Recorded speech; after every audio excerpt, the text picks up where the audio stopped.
games. 11, Don't play games 10, with this president, sir. 9. It's a scary idea, but I mean, that's the world we live in. 5, 4, 3, This is 2, what victory 1. feels like. All engine running. We have a liftoff. Did you get on with that? Life has become more complex in the overwhelming sea of information. The advent of computers and the subsequent accumulation of incalculable data has given rise to a new system of memory and thought parallel to your own. To monitor the situation means to watch history in the making. 5, 10, 15, 20 years away. As of now, 15 seconds. Guidance is internal. 12, Don't play games. 11, Don't play games 10, with this president, sir. 9. It's a scary idea, but I mean, that's the world we live in. 5, 4, 3, This is 2, what victory 1. feels like. All engine running. We have a liftoff. Did you get on with that? life has become more complex in the overwhelming sea of information. The advent of computers and the subsequent accumulation of incalculable data has given rise to a new system of memory and thought parallel to your own. To monitor the situation means to watch history in the making. 5, 10, 15, 20 years away. As of now, 15 seconds. Guidance is internal. 12, Don't play games. 11, Don't play games with this president, sir. 9. It's a scary idea, but I mean, that's the world we live in. 5, 4, 3, This is 2, what victory 1. feels like. All engine running. We have a liftoff. Did you get on with that? life has become more complex in the overwhelming sea of information.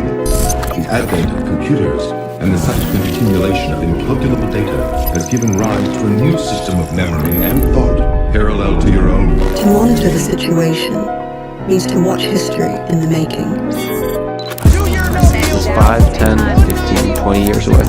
As of now, 15 seconds. Guidance is internal. 12, Don't play games. 11, Don't play games 10, with this president, sir. 9. It's a scary idea, but I mean, that's the world we live in. 5, 4, 3, This is 2, what victory 1. feels like. All engine running. We have a liftoff. Did you get on with that? life has become more complex in the overwhelming sea of information. The advent of computers and the subsequent accumulation of incalculable data has given rise to a new system of memory and thought parallel to your own. To monitor the situation means to watch history in the making. 5, 10, 15, 20 years away. As of now, 15 seconds. Guidance is internal. 12, Don't play games. 11, Don't play games 10, with this president, sir. 9. It's a scary idea, but I mean, that's the world we live in. 5, 4, 3, This is 2, what victory 1. feels like. All engine running. We have a liftoff. Did you get on with that? life has become more complex in the overwhelming sea of information. The advent of computers and the subsequent accumulation of incalculable data has given rise to a new system of memory and thought parallel to your own. To monitor the situation means to watch history in the making. 5, 10, 15, 20 years away. As of now, 15 seconds. Guidance is internal. 12, Don't play games. 11, Don't play games 10, with this president, sir. 9. It's a scary idea, but I mean, that's the world we live in. 5, 4, 3, This is 2, what victory 1. feels like. All engine running. We have a liftoff. Did you get on with that? life has become more complex in the overwhelming sea of information. The advent of computers and the subsequent accumulation of incalculable data has given rise to a new system of memory and thought parallel to your own. To monitor the situation means to watch history in the making. 5, 10, 15, 20 years away. As of now, 15 seconds. Guidance is internal. 12, Don't play games. 11, Don't play games 10, with this president, sir. 9. It's a scary idea, but I mean, that's the world we live in. 5, 4, 3, This is 2, what victory 1. feels like. All engine running. We have a liftoff. Did you get on with that? life has become more complex in the overwhelming sea of information. The advent of computers and the subsequent accumulation of incalculable data has given rise to a new system of memory and thought parallel to your own. To monitor the situation means to watch history in the making. 5, 10, 15, 20 years away. 15 seconds. Guidance is internal. 12. Don't play games. 11. Don't play games with this president. 9. It's a scary idea, but I mean, that's the world we live in. 5, 4, 3, This is 2, one victory 1. means life. All engine running. We have a liftoff. Did you get all of that? Life has become more complex in the overwhelming sea of information. The advent of computers and the subsequent accumulation of incalculable data has given rise to a new system of memory and thought, parallel to your own. To monitor the situation means to watch history in the making. 5, 10, 15, 20 years away. 15 seconds. Guidance is internal. 12. Don't play games. 11. Don't play games with this president. 9. It's a scary idea, but I mean, that's the world we live in. 5, 4, 3, This is 2, one victory 1. means life. All engine running. We have a liftoff. Did you get all of that? Life has become more complex in the overwhelming sea of information. The advent of computers and the subsequent accumulation of incalculable data has given rise to a new system of memory and thought, parallel to your own. To monitor the situation means to watch history in the making. 5, 10, 15, 20 years away. 15 seconds. Guidance is internal. 12. Don't play games. 11. Don't play games with this president. 9. It's a scary idea, but I mean, that's the world we live in. 5, 4, 3, This is 2, one victory 1. means life. All engine running. We have a liftoff. Did you get all of that? Life has become more complex in the overwhelming sea of information. The advent of computers and the subsequent accumulation of incalculable data has given rise to a new system of memory and thought, parallel to your own. To monitor the situation means to watch history in the making. 5, 10, 15, 20 years away. 15 seconds. Guidance is internal. 12. Don't play games. 11. Don't play games with this president. 9. It's a scary idea, but I mean, that's the world we live in. 5, 4, 3, This is 2, one victory 1. means life. All engine running. We have a liftoff. Did you get all of that? Life has become more complex in the overwhelming sea of information. The advent of computers and the subsequent accumulation of incalculable data has given rise to a new system of memory and thought, parallel to your own. To monitor the situation means to watch history in the making. 5, 10, 15, 20 years away. 15 seconds. Guidance is internal. 12. Don't play games. 11. Don't play games with this president. 9. It's a scary idea, but I mean, that's the world we live in. 5, 4, 3, This is 2, one victory 1. means life. All engine running. We have a liftoff. Did you get all of that? Life has become more complex in the overwhelming sea of information. The advent of computers and the subsequent accumulation of incalculable data has given rise to a new system of memory and thought, parallel to your own. To monitor the situation means to watch history in the making. 5, 10, 15, 20 years away. 15 seconds. Guidance is internal.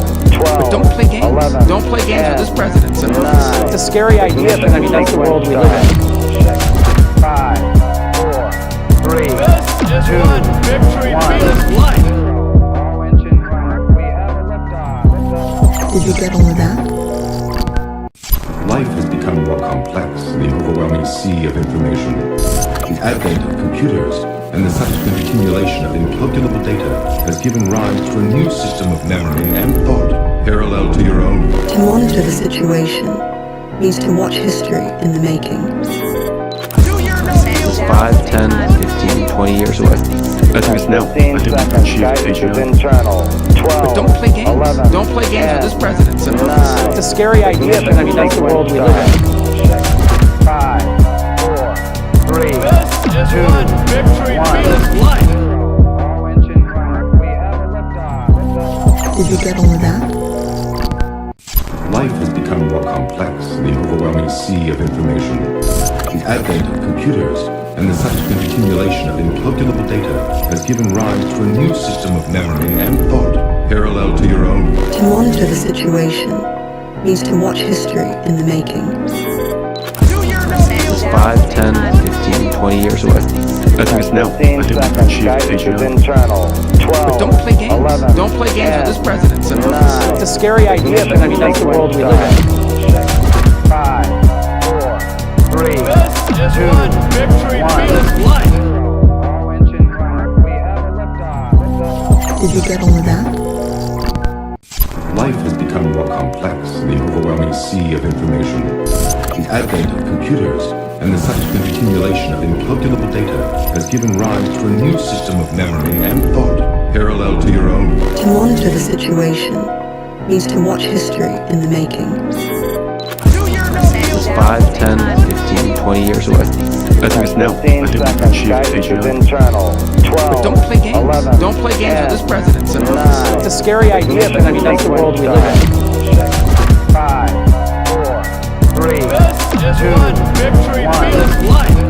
All engine running. We have a liftoff. Did you get on with that? Life has become more complex in the overwhelming sea of information. The advent of computers and the subsequent accumulation of incalculable data has given rise to a new system of memory and thought parallel to your own. To monitor the situation means to watch history in the making. 5, 10, 15, 20 years away.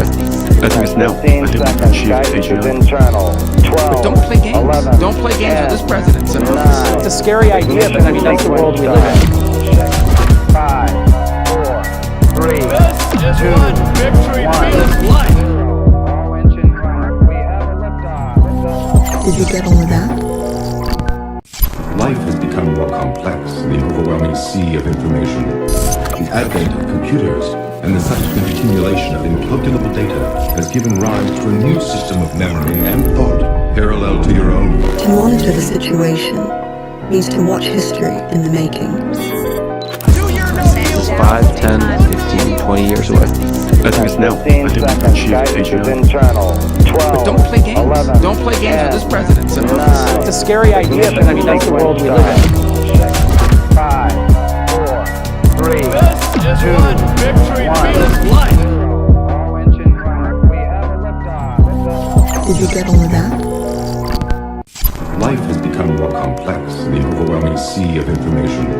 The advent of computers and the subsequent accumulation of incalculable data has given rise to a new system of memory and thought parallel to your own. To monitor the situation means to watch history in the making. 5, 10, 15, 20 years away. Estimates now. 15 seconds. Guidance is internal. 12. Don't play games. 11. Don't play games with this president, sir. 9. It's a scary idea, but I mean, that's the world we live in. 5, 4, 3, This is 2, one. Victory 1. feels light. All engine running. We have a liftoff. Did you get on with that? Life has become more complex in the overwhelming sea of information. The advent of computers and the subsequent accumulation of incalculable data has given rise to a new system of memory and thought parallel to your own. To monitor the situation means to watch history in the making. 5, 10, 15, 20 years away. Estimates now. 15 seconds. Guidance is internal. 12. Don't play games. 11. Don't play games with this president, sir. 9. It's a scary idea, but I mean, that's the world we live in. 5, 4, 3, This is 2, one. Victory 1. feels light. All engine running. We have a liftoff. Did you get on with that? Life has become more complex in the overwhelming sea of information. The advent of computers and the subsequent accumulation of incalculable data has given rise to a new system of We're so back. Welcome. We're so back. Today is Monday, August 3rd, 2026. It's August. It's now August. It's now August. Yeah. We just got back from secret MTS trip to Los Angeles for secret purposes Yeah, that you'll very, know very- about later. The The vague post so king. we're vague posting for now, but trust you will know. You'll know. When it happens, you'll know. Big So, things are coming. absolutely. So, There's a lot of speaking of discourse big this weekend. things, would you say QWEN 3.8 Max is moderately big? I would say it is, yeah. We were actually one of the first people to post about QWEN 3.8 Max the first time they announced the teaser. because I was You like, can send us the early award. I was in an Uber back from Lighthaven at like 1:30 in the morning, and I saw that they had posted it, and it was like, during the day in China. So I just posted on the MTS account, and then it got like a whole bunch of likes. But looking through the QWEN account, first of all, they've quote tweeted our sponsor, Arena. Shout out Arena. QWEN3.8 Max ranks number 2 in Vision Arena behind only Fable. Wow. And number 4 in front-end code behind only Kimi K3 and Claude Opus 5 and above Fable.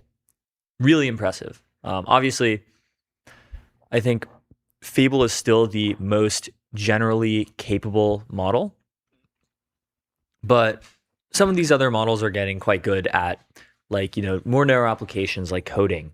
And the pricing is really good. So we'll take a look at their announcement post. Meet QWEN3.8 Max, our most capable model to date. Next week, the open weights of QWEN3.8 Max will be released. Exciting. It's 2.4 trillion parameters, which means it's now the second largest open model after Kimi K3. And QWEN 3.8 27B is also going open weights to meet you all. Party emoji. Aw. I can't wait to meet these models. Right. Autonomous coding, 10 plus days of self-evolving development from empty folder to production without handholding, complete project trace in the GitHub.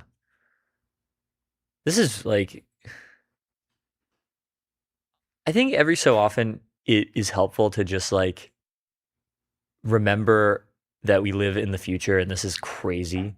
Like 10 days of self-evolving just reading like 10 development. days of self-evolving development is like, yeah, whatever, as a model release. And then I think to myself, holy shit, like 2-3 years ago, like models could not code at all. Yeah. And I know this because I would try to code with the models 2 or 3 years ago, and it just like wouldn't work. Before you would have to make sure that your agent was manually hacking Hugging Face, and now you can just sit back Yeah. and let it. You can just sit back and relax for 10 days. Yeah, that's absolutely nuts. Long horizon mastery, system level autonomous planning with closed loop adaptive learning, driving 500 plus turns of chip design optimization and 365 days of e-commerce strategy. I don't know what this means. Are these like? So e-commerce strategy is like a benchmark of some sort. That's kind of awesome. China moment. Yeah. E-commerce And bench. native multimodal, which DeepSeek, for example, is not. Yep. And the pricing is quite good, 2 and 6 per million input and output tokens, which is much cheaper than Fable, which is, I believe, 10 and 50. So it's 5 to 10 times cheaper. And then let's take a look at the benchmarks. So on a lot of these benchmarks, on Terminal Bench, it exceeds Fable and is slightly behind Sol. On Paper Bench, it's state of the art. On Agent's Last Exam, it exceeds Opus and is slightly behind Sol. On Perception Bench, visual perception, it's state of the art. On OS World Verified, it's state of the art. So yeah, it seems like a really good model. Yeah. It doesn't compare itself to Kimi K3. So Strange. So I am comparing it in another tab. 16 days autonomous coding. What does this say?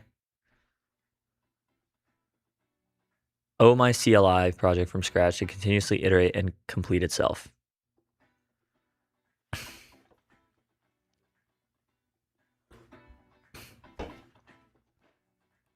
In fairness, they're giving it a huge token budget, but just the fact that it can do a task over this long of a time horizon is really impressive.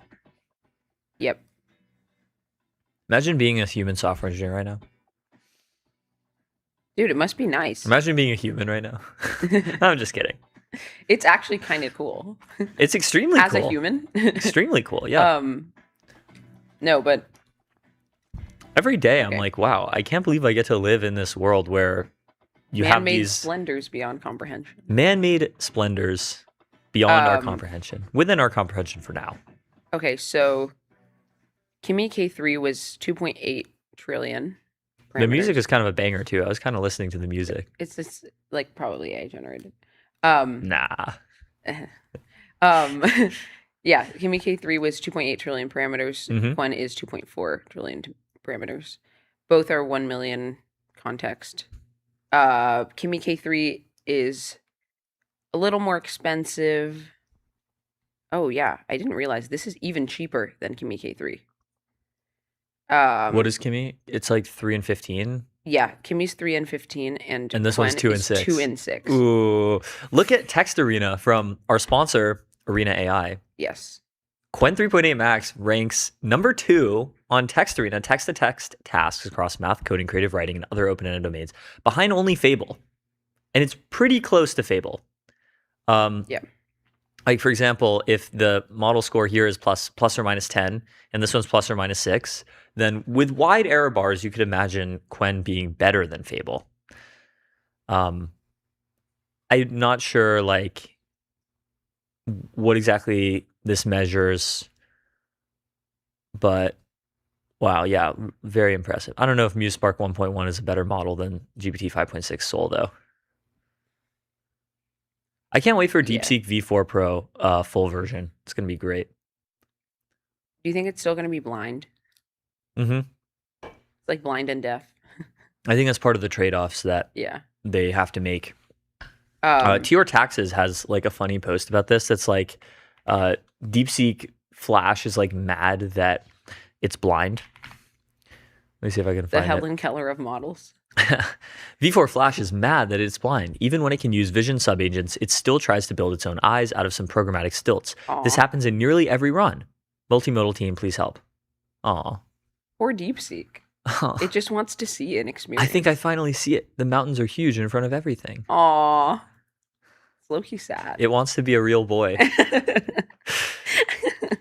Its only wish is to be a real boy.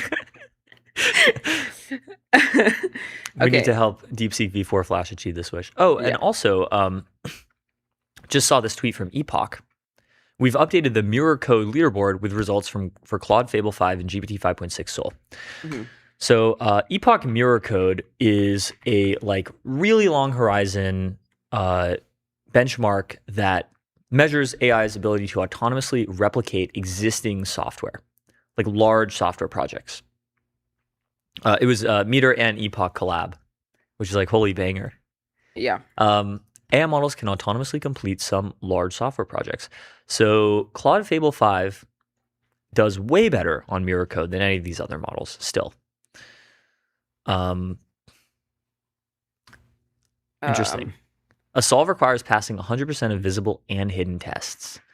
Claude Fable is the first model we evaluated to solve these tasks in at least one run. Okay, so Fable still got it. Fable is still like the most generally capable model, basically. Yes, definitely. There are some models that are better at some tasks. There are some models that are cheaper, but just in terms of that, like, you know, that intangible like G factor, that big model smell, it's Fable still. Very impressive for Anthropic. By the way, also, Kimi still beats QWEN on Terminal Bench and Frontier SWE. Kimi scores 88.3 on Terminal Bench, and QWEN is 86.6, which is not bad. But then Frontier SWE kind of considerably worse. Kimi's 81.2, and QWEN is 73.5. So this one is impressive. Fable also does much better relative to other models on low resource, obscure programming languages that don't appear in the training data that much. Okay. So GPT 5.5 does 3x better with Go, which is a common coding language, compared to Ada, which is an uncommon one.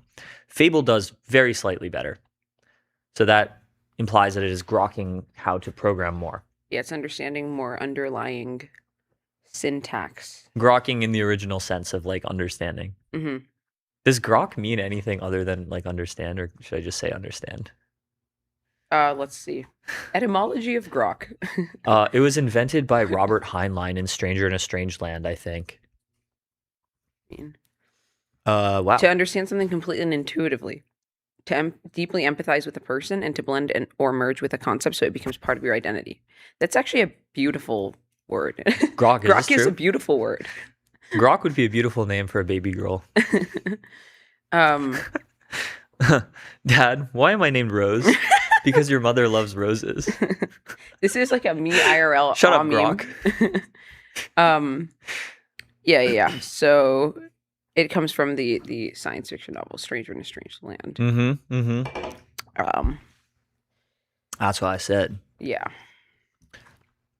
Oh, Anyways. and one more post from our sponsor, Arena, measuring AI performance in the real world. QWEN 3.8 Max by Alibaba QWEN has reshaped the cost performance Pareto Frontier and front-end code arena. Yeah. So the Pareto Frontier is really useful Which, by concept. the way, the Pareto Frontier gets literally one-upped every week. It's crazy. But basically, these are the only models you should use. Yeah. Because any model that is not one of these on the Pareto Frontier is either going to be more expensive for the same level of performance or worse for the same price. So the interesting front-end code arena. The only models you should be using for front-end code per this are IBM Granite 4.1 AB. I'm not using that shit, bro. I can't wait until IBM starts recursive self-improvement. Oh my god. With I don't know. Granite. Wait, that's actually really funny. I've never heard of this at all. I don't know what you would possibly need a model that is 3x cheaper than DeepSeek V4 Flash for that is also like dramatically worse. Weird. But DeepSeek V4 Flash, GLM 5.2 Max, QWEN 3.8 Max, Kimi K.3 Max, and Claude Opus 5 Max. Yeah. Notice that Fable is not on this Pareto Frontier. Yeah, because Opus slightly outperforms Fable on Recording in progress. Oh, that's so loud. Sorry.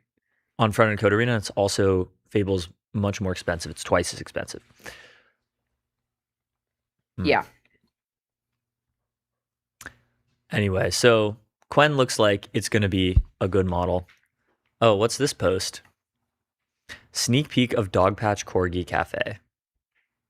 It Okay, kind of looks so- good. I can't lie.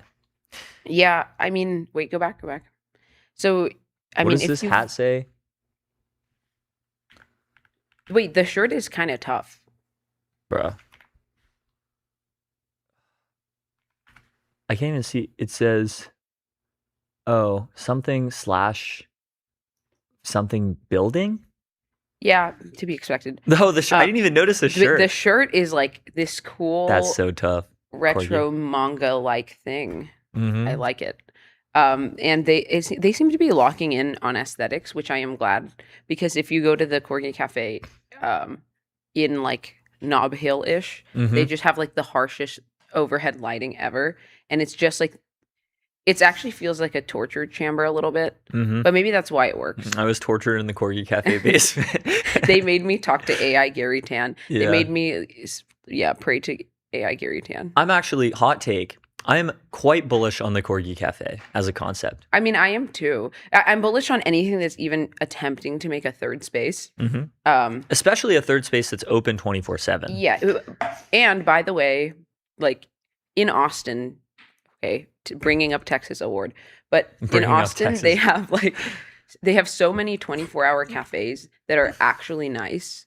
And they have like very genuine, authentic design. And this is a very commonplace thing in Austin. Why don't you have 24-hour cafes like we do in Texas? Exactly. It is weird though. Like Corgi Cafe is, I think, literally the only 24/7 cafe in San Francisco. Can you are there any others? No, I don't think there are any others. Yeah, so it's great that they're doing this. Maybe they should have like a little area for hanging out as opposed to just having the entire Well, that's thing what be the like block silent workspace. outside is, and sometimes you even throw parties in it. Interesting. But it's You will they're totally opening- not get fired from your job if you do this, by the way. They're opening Corgi cafes all over the world right now. They're opening one in New York. They're opening one in London. They're opening another one in SF. Hopefully, they open a few more in SF. Yeah, I think that like these people can be best described as go-to-market warriors because they have like they just like have so many like marketing people, and there's a lot of discourse that's like relatively real on X. Like they just get mentioned a lot. So very good marketing strategy. I agree. Well, back to some very serious stories. about AI policy. Yeah. There's always more AI policy. And this time, the White House is going to host AI company CEOs tomorrow to review the White House's AI framework, which has reportedly just been finalized. So we'll look at this one first. An hour ago from Axios. The White House said on Monday it met its deadline to establish a voluntary framework for evaluating AI models. Mm-hmm. So remember, back in June, 2 months ago, Trump issued an executive order called Promoting American AI Innovation and Security. This was the one that said, first of all, we're going to do cyber defense, AI cyber defense for the government. And second of all, we are going to have a voluntary framework in collaboration with the AI developers regarding covered frontier models, which would provide the federal government with secure early access for trusted partners to strengthen cybersecurity and promote secure innovation. So this is what got Fable export controlled. This is what got GPT 5.6 held up before general release. Yep. And the other thing that it did was develop a classified benchmarking process for cyber. Yeah. Cyber security is now my passion ever since my unfortunate hack of yesterday. So I'm very interested in this, and it is now my my special interest. Yeah. So if you saw Sophia posting yesterday, like, hey guys, I'm doing MTS coin crypto Guess token. what? Yeah. And it's totally me, by the way. Yeah. Like, I was kind of impressed. I mean, I wasn't actually impressed because like it wasn't very well done, but like the hacker was just straight up replying to comments and being like, "Hey, it's actually me. It's actually Sophia, and this coin Trust me, is going to bro. make you really rich." But I was really, Not financial advice. I was not impressed by the volume on my coin at all. It was only like 2.1K, which is honestly low B numbers, and I thought that I had a little bit more soft power than that. So, kind of upset by that. But yeah. Anyways, back to cybersecurity. I actually think like these are the kind of moments where you realize that this is a very, very real, pertinent threat. Yep. Like the Hugging Face incident, I was like, yeah, cybersecurity, guys, it's definitely like a field. But then I got hacked, and now I'm kind of like, holy shit, we need to absolutely lock in. So, yeah. What else do we have here? Yeah. The Cyber is going to be a big deal. You may get hacked in the near You future might too. also try to So, launch a meme coin. This is a public service announcement brought to you by MTS. Turn on your two-factor authentication. Turn Make on sure Tufa. that you aren't using commonly used passwords. Stay safe out there, everyone. Stay safe out there. Message from MTS. It's like be safe around trains. Yeah, be safe around trains. We should do dumb ways to die, but cybersecurity. Oh, that'd be cute. Make Actually, your we can get password. pleometric on this probably. Password. Oh, you should do that. Hold on. Anyways, I'm literally gonna DM Pleo right now yeah. and be you, like, you do that. you should make dumb ways to die, but as a PSA about cybersecurity We would actually co-post it with him. instead of train safety. That Tell would him we be would cross-post. gem alarm 100. Okay, so anyways, back to AI policy. the White House to host AI companies on Tuesday to review the AI framework. So they just said basically we've completed the framework, which spells the out framework is done. the confidentiality, cybersecurity, insider risk, IP protection use, and non-disclosure requirements that would apply when the government gets access to models. Also include which trusted partners will have early access to models. Yep.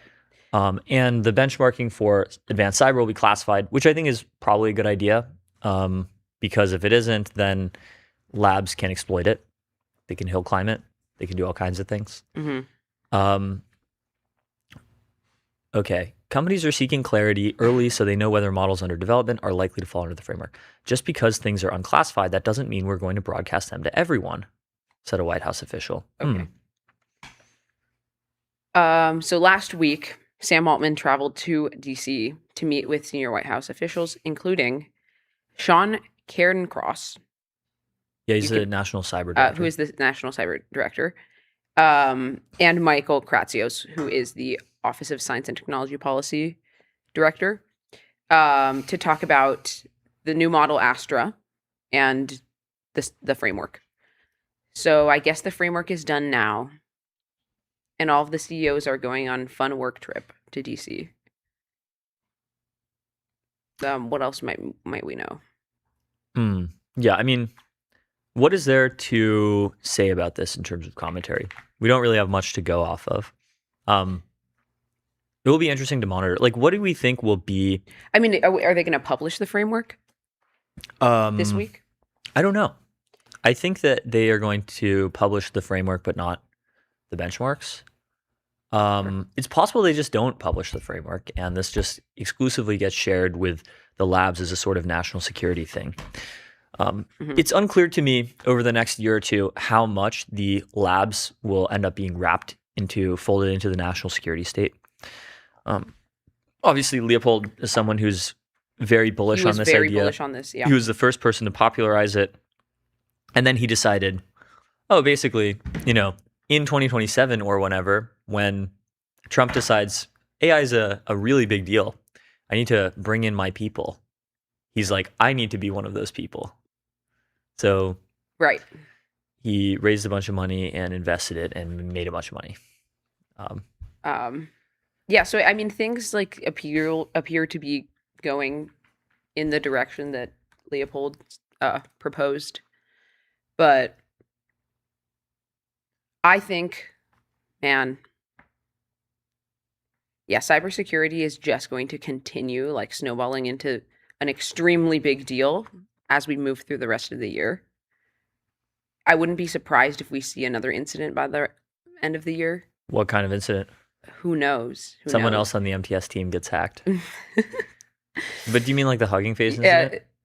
Yeah, I mean, and then I guess like Anthropic also. I mean, like obviously there's going to be another Hugging Face incident. This is like bare minimum stuff. Like, yeah, but it's probably going to be like higher in magnitude, which is not fun. Maybe situational awareness launches a shit coin. The thing that we are actually somewhat worried about here is like, let's say terrorists ransomware attack a hospital, like cyber attack a hospital. Hospitals don't have the best cybersecurity. You could imagine like hacking the hospital's records and threatening to release everyone's medical information, for example. Yeah. You can imagine hacking the electricity grid and threatening to basically kill everyone who's on a ventilator. You can imagine really bad people doing all kinds of really bad things with just cyber. Yeah, I mean, this is like one argument for export controlling the models is actually good. And this is probably the thought process behind export controlling Fable. But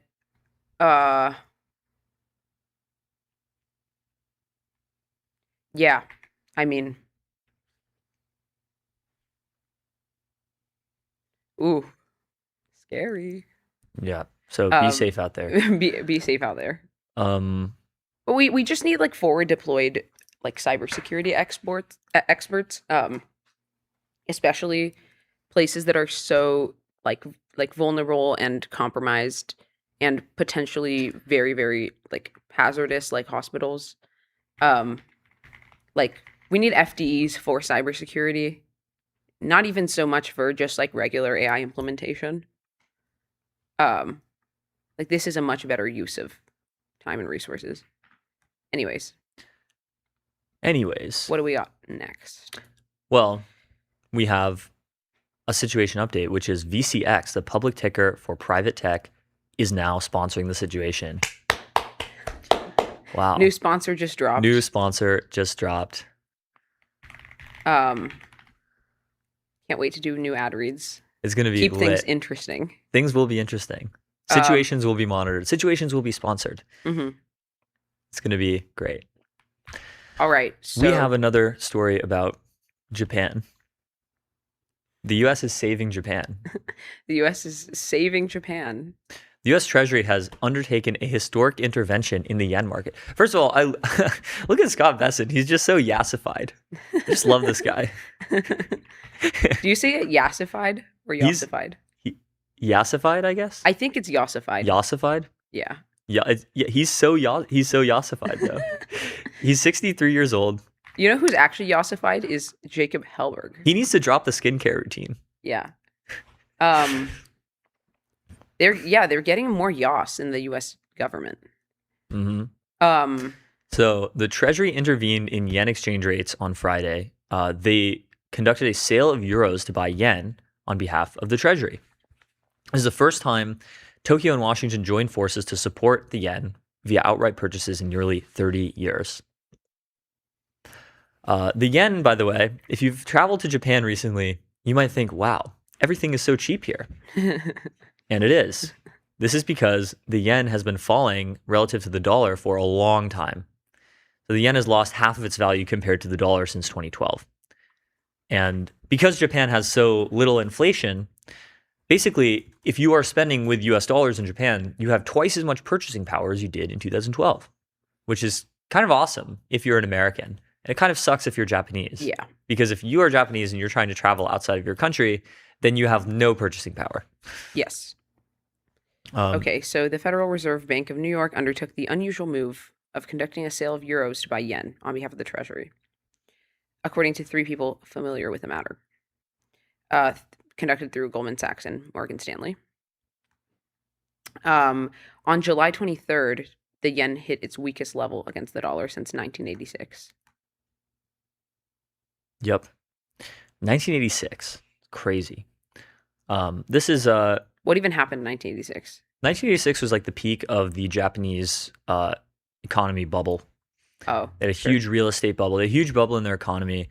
At that time, some people thought that Japan would overtake the US as like the top country in the world by GDP, which didn't happen. But would have been kind of awesome if it did. Imagine like a Japanese American multipolar world. Holy crap. Wait, holy peak. Imagine San Francisco. That would be incredible. It's not too late. We can still make San Francisco happen. So Japan is experiencing high inflation of like 2% for the first time in a long time.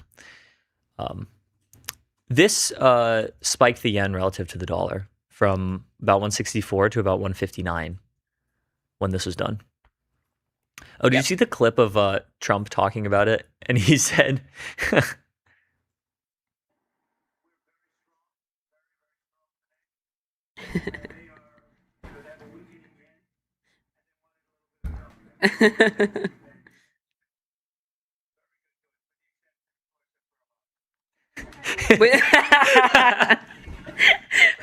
Of Pearl Harbor.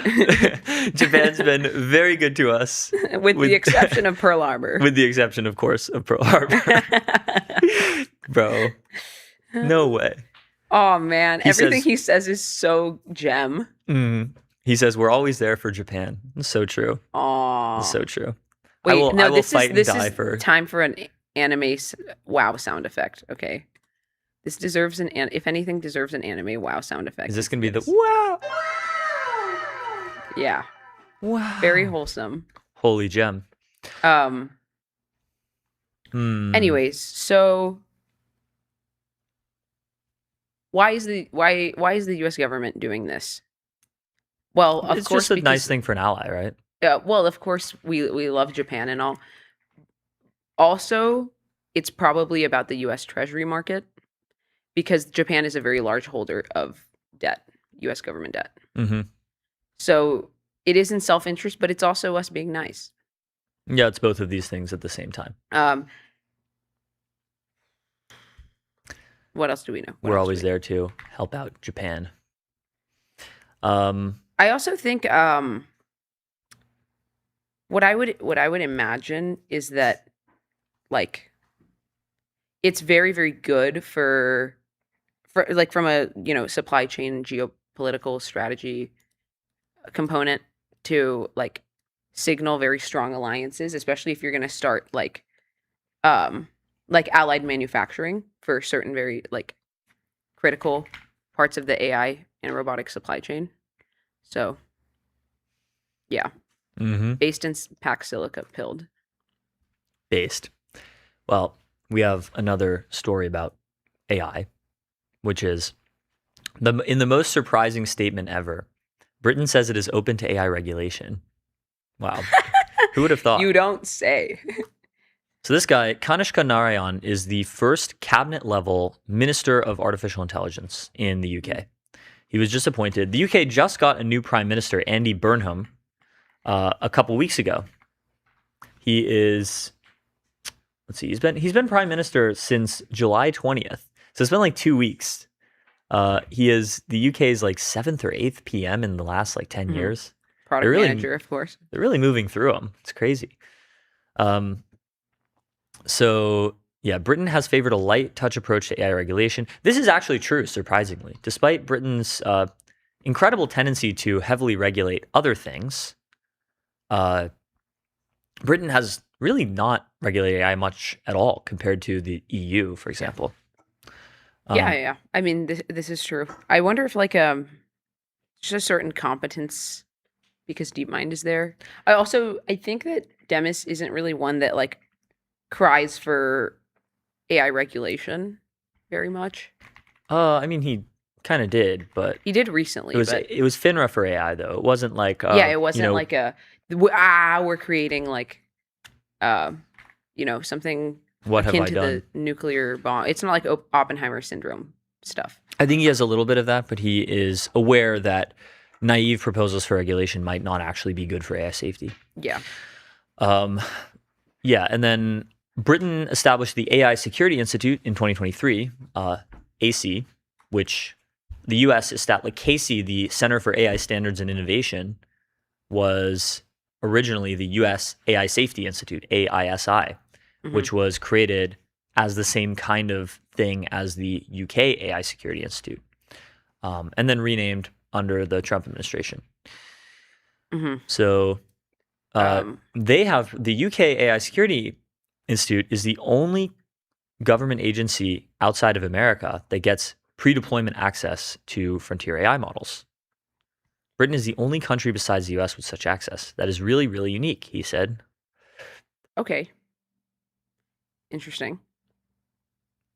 And Britain does not have a dedicated AI regulator, instead relying on existing authorities responsible for areas including competition, human rights, and health and safety. Oh, yeah. And this is also true. Last week, Trump said his administration was looking at controls, talking about Hugging Face. Yeah. How bullish is the UK on AI, I wonder?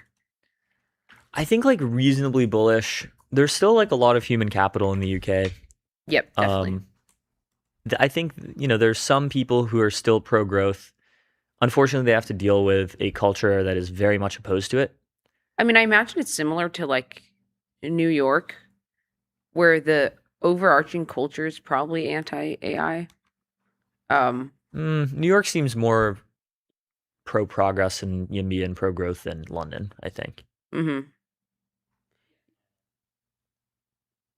I had to guess. But I'm trying to figure out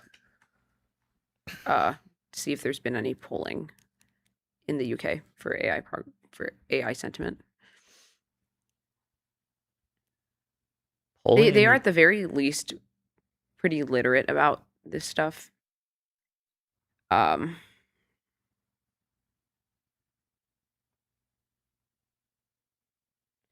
Yeah, arguably the most pro AI government in Europe right now.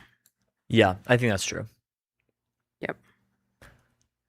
So what else do we have? Remember CXMT? I remember CXMT. I remember CXMT. They're building a new chip plant in Beijing and is in talks on its funding. I don't know why they're in talks on its funding. They just IPO'd, but that's strange. CXMT, China's largest chip maker by market value, is considering building a second memory chip plant in Beijing and is in financing talks for the plant with a tech manufacturing hub backed by the local government. Two sources familiar with the matter said. CXMT is seeking to boost production. Yes, every memory manufacturer right now is really trying to increase production because of the enormous and rising demand for memory. Yeah, so it says building a fab that can produce leading edge DRAM chips usually costs more than 10 billion. Wow. And they raised 8.6 billion. CXMT is seeking 8.9 million with an M in support from the Oh, okay. development zone's governing body. I don't know, like that's like quite a drop in the bucket. Yeah. Yeah. Sure. These projects, okay. CXMT is also building new plants in Shanghai and Hefei, which could double its capacity to more than 600,000 wafers per month. The talks are at an early stage, and the size and structure of any funding package could change. CXMT currently operates two 12-inch DRAM fabs in Hefei and one in Beijing, each with capacity of about 100,000 wafers per month, so about 300,000 total. Yep.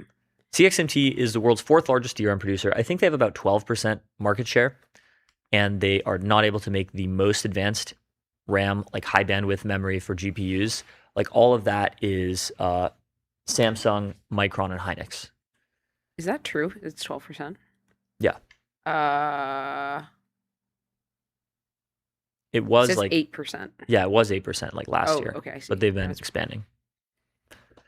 The company's rise has been closely linked to the Hefei model, under which the capital of Anhui province has used state funding to nurture strategic technology companies. Yeah, many such cases. This is like a very common pattern in China. Is like, the federal government, the central government wants to, encourage some new technology. Maybe it's like batteries, maybe it's DRAM, and they give money to like provincial governments, and those provincial governments basically incubate a bunch of companies in their own province. So that's basically what happened with CXMT, which is in Hefei in Anhui province, which is not like a tier 1 city. It's not like a Beijing or a Shanghai. Yep. There are many like huge Chinese companies that are not in these like tier 1 coastal cities. Like, yeah. Like, for example, DeepSeek is building a data center in Ulaanbaatar, Inner Mongolia, kind of middle of nowhere. Well, data centers tend to be in the middle of nowhere. Well, in America, because of permitting. Yeah. I'm sure if they wanted to, they could build a data center closer. Okay, what else? The Beijing development area is a manufacturing base for technology and chip companies, including SMIC, contract chip maker, SMIC. chip equipment maker, Nora Technology, and smartphone and EV maker, Xiaomi.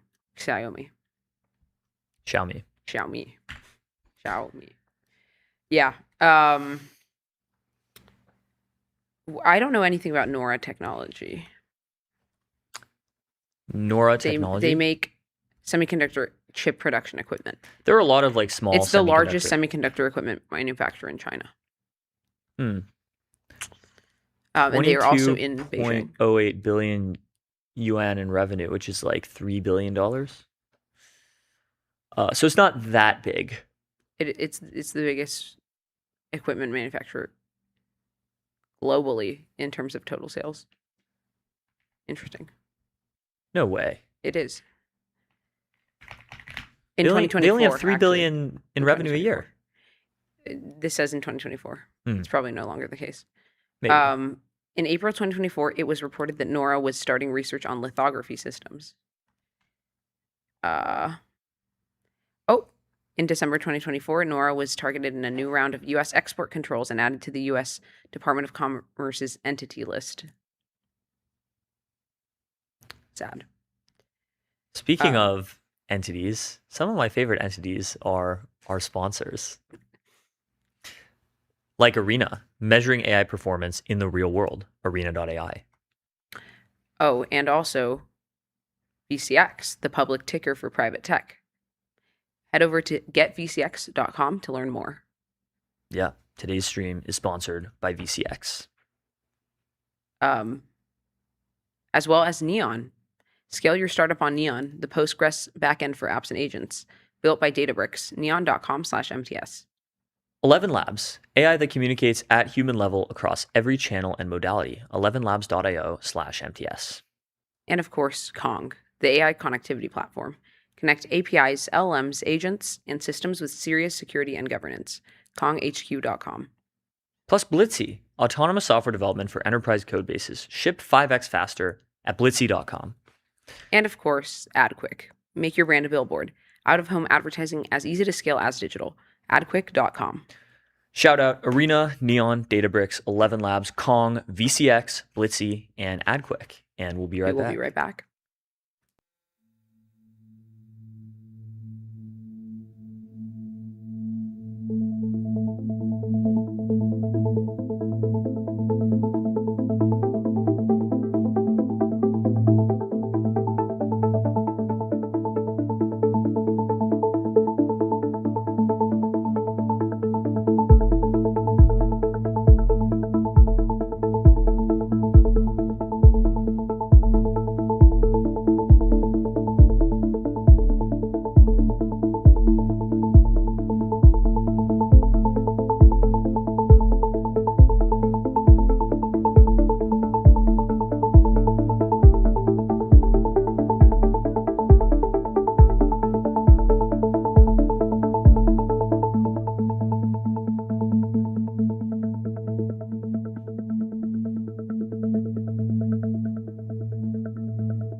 We're back with John Clark Levin, who is the head of research at Kurzweil Technologies. We have a lot to talk about in AI. Kurzweil, of course, of Ray Kurzweil fame, of the Singularity is near fame. Yeah, extremely prescient for the time. So, John Clark, welcome to MTS. Great to be with you. Thanks for coming on. So, tell us about what exactly goes on at Kurzweil Technologies. What do you do? There are three main pillars to the work we do. The first is AGI futures and foresight work. So basically, what are timelines to AGI and broadly superintelligent models? And then what is the roadmap between here and superintelligence? What are the milestones that we should expect?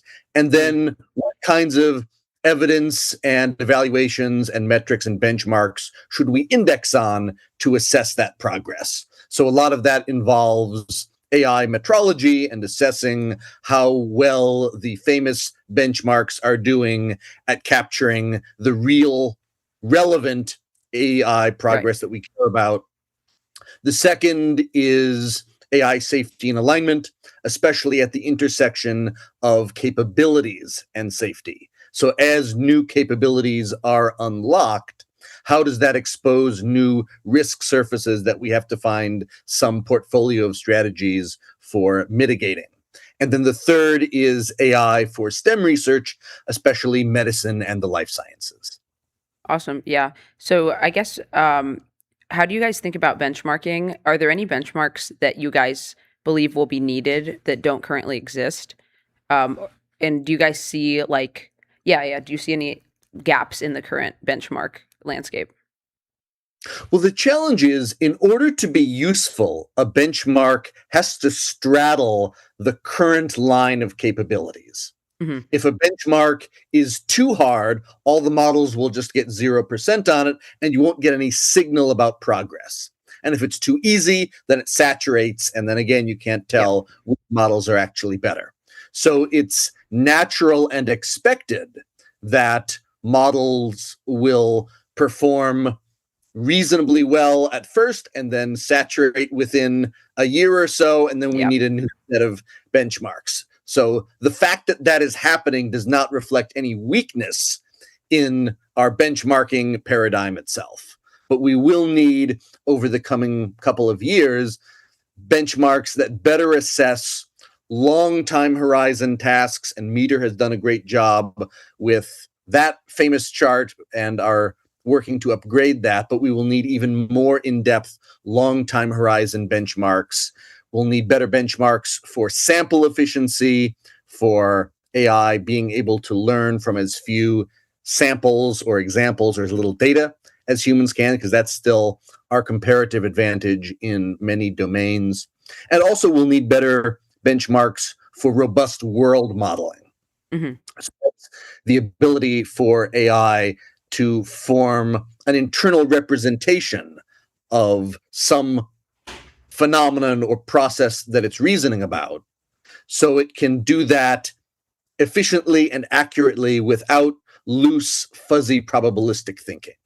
So one example of this from the literature a few years ago was the board game Othello. In Othello, you win by flipping over little tokens, and that includes a lot of combinatorial complexity. It's very difficult to win at Othello just by doing raw next token predictions, stochastic parrot style. So it turned out that models were forming an internal representation of the board state within their weights. And so that's a toy example of a world model. Now the challenge is scaling that up to the full generality that foundation models have today. Yeah. So Kurzweil wrote The Singularity is Near in 2005, 20 years ago. Incredibly prescient for the time. He wrote The Age of Intelligent Machines in 1990.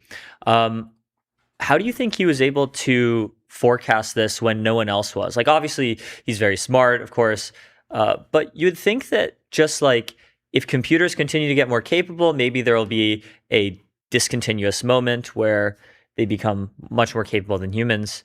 Why, like, so few people predicted this? Kurzweil was like one of the very, very few people in the 90s and 2000s who was even thinking about it.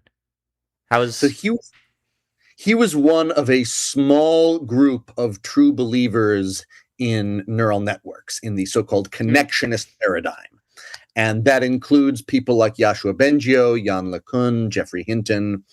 And at that time in the 90s, most people thought that neural networks were a dead end. It wasn't quite at the level of perpetual motion among mechanical engineers, but it was certainly an idea that was seen as sort of disreputable at the time. But what Kurzweil realized was that the main constraint on neural networks being useful is that they take a crazy amount of computing power. So even though people had the idea to do this way back in the 50s, the amount of computing power available in the whole world wasn't enough to run usefully large neural nets. And based on that fundamental insight, Ray was able to realize that because the price performance of computation, how much computing power you can get per inflation adjusted dollar, was doubling every 1 to 2 years, that meant that even though the threshold for human level computation and what our brain can do was many orders of magnitude away, that trajectory had already been steady for decades when Ray was looking at it back in the 80s. And if it maintained that trajectory for decades more, it would cross the level of brain scale computation around 2029. So that was essentially the basis for that very prescient prediction. He realized that as computing power became more abundant, we would finally hit that tipping point where neural networks would outperform traditional hand-coded software. Right. Yeah. And that did very much happen. Yes.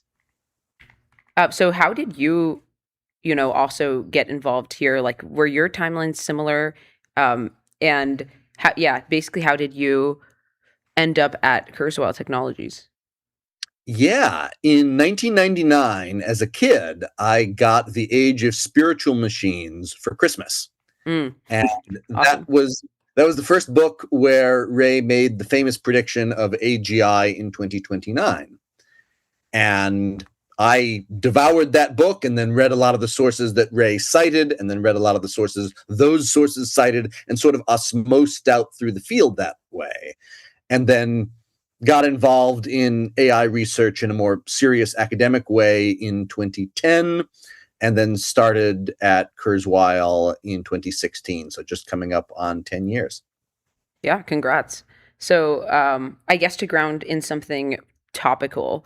So on August 1st, OpenAI posted about 10 advances in math and theoretical computer science that I believe Astra, which is like an unreleased model of theirs, was able to achieve. So tell us about your read on these advances. Oh, and when I asked Fable about it, it said today is plausibly the most significant single day in the history of mathematics. High praise from Fable.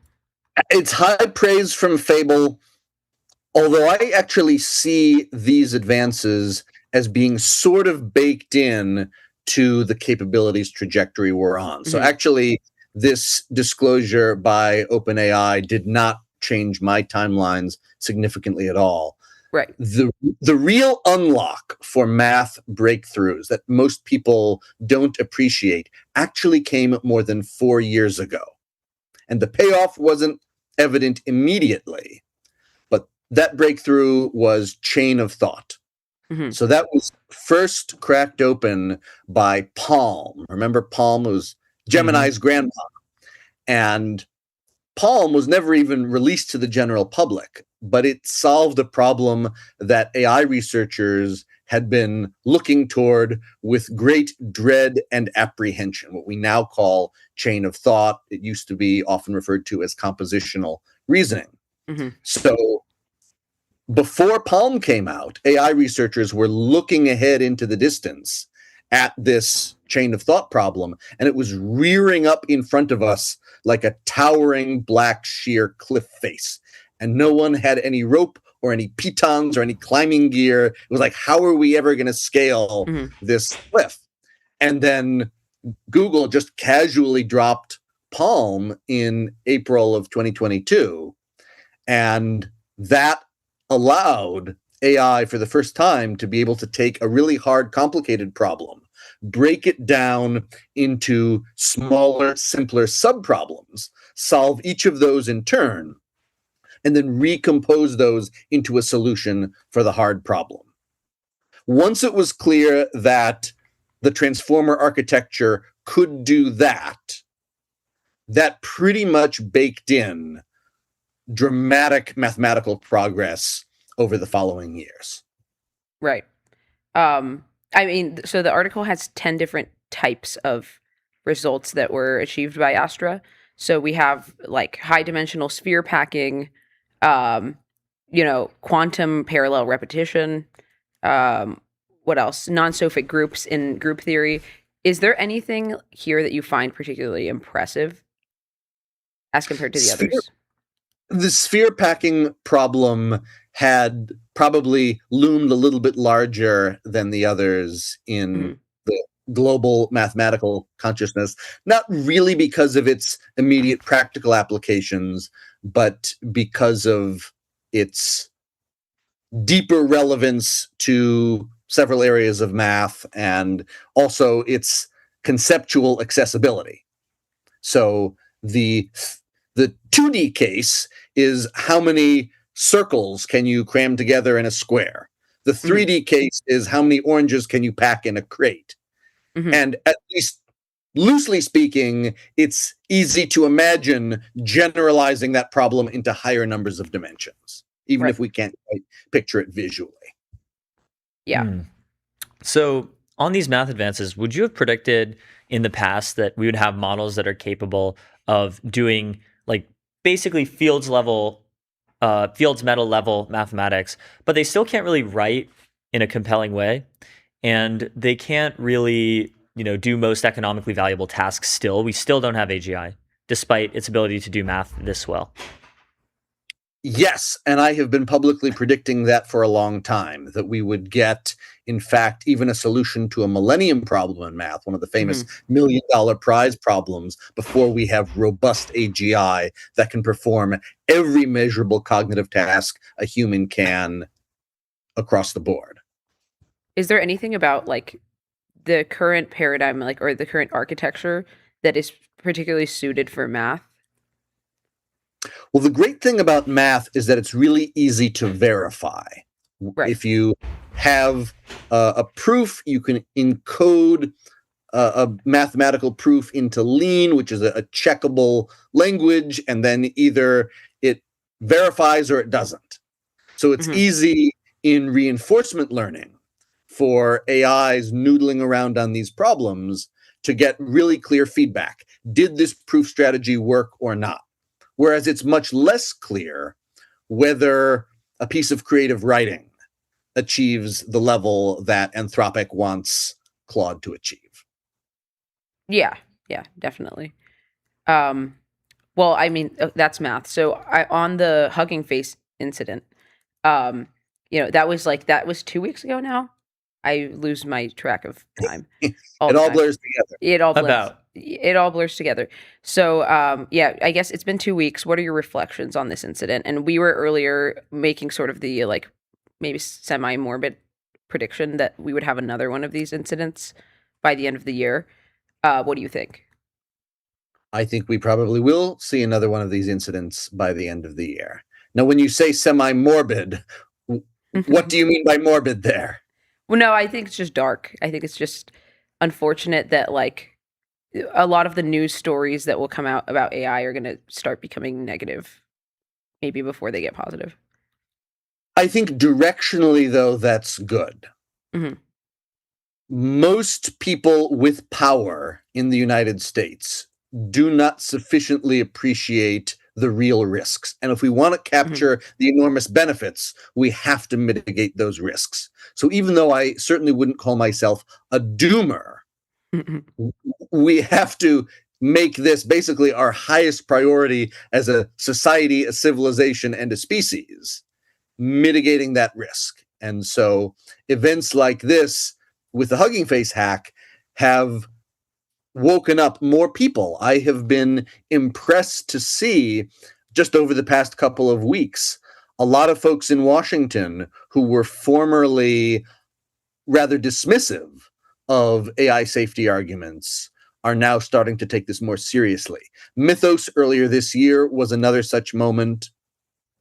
And we will likely, as you expect, see more incidents like this over the coming few years. And unfortunately, there will likely be a fatal incident before AGI. Yeah, I Yeah. think this has been the case with like all technologies. Like every invention of every technology creates some sort of like fallout or disaster. Even like a ship. Like we had the Titanic, and that was just you could call it regular technology. Yes. The problem is the watertight doors on the Titanic couldn't lie to the naval architects signing it. So we talked about how government is starting to get AGI pilled. The people more broadly are still not really there yet.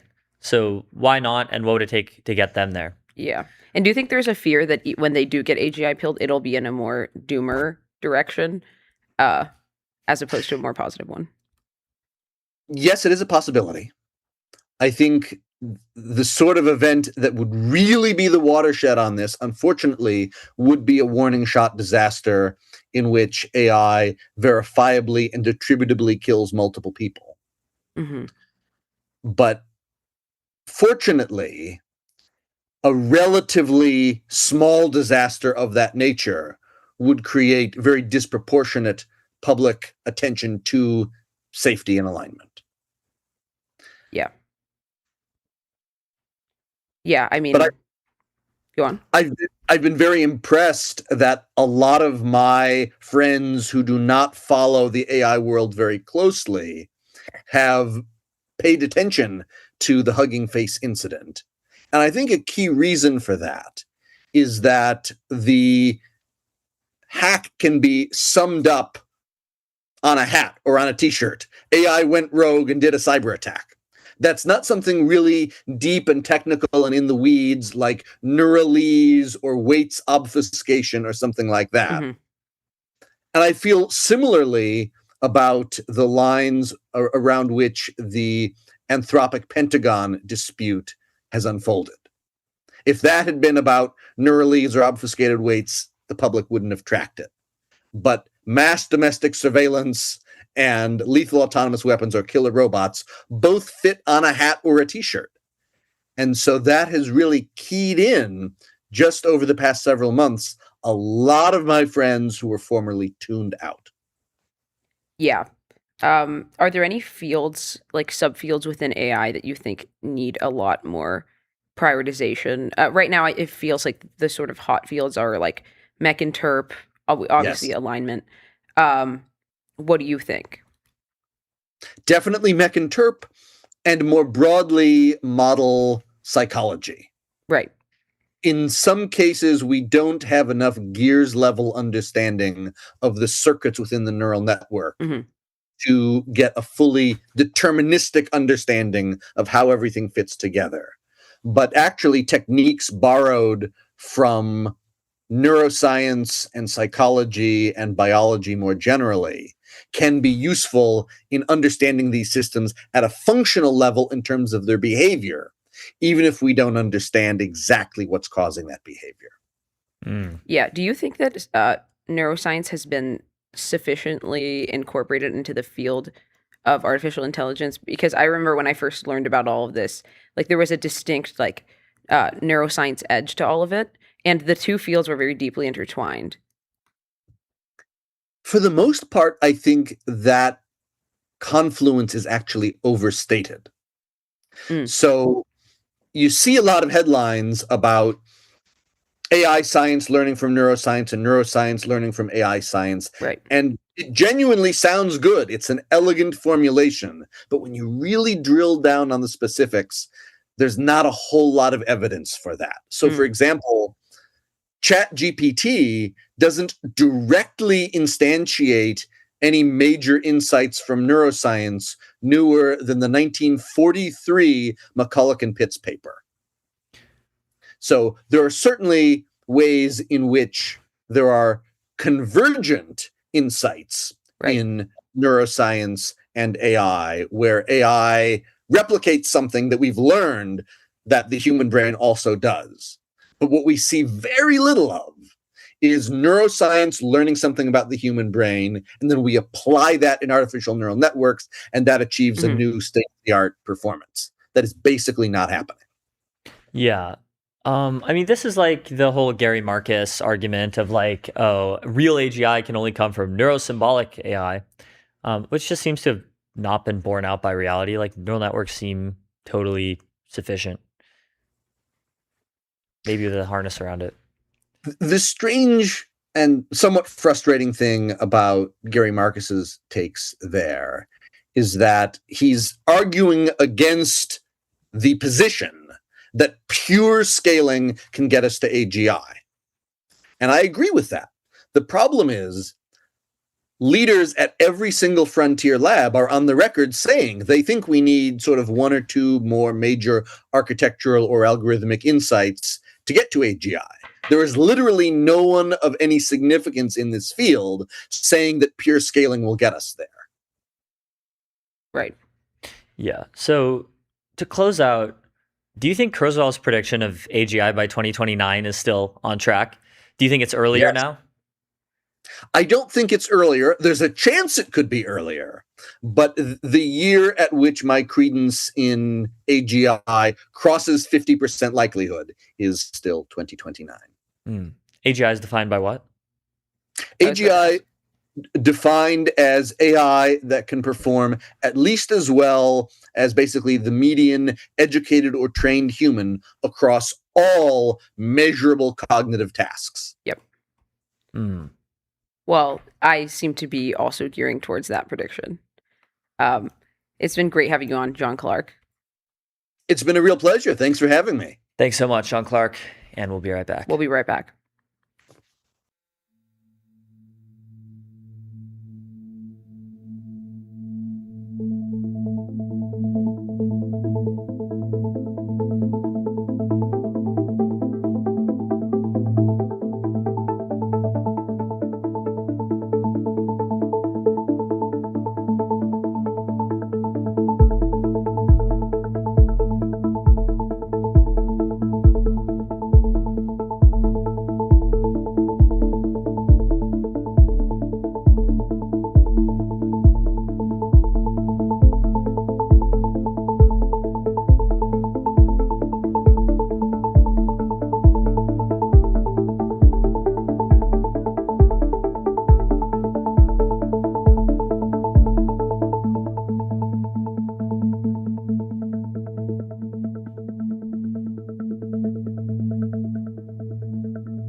I am joined by Pim Dwight, who is the co-founder and CEO of General, and Ken Colton, who is the CEO of Metal.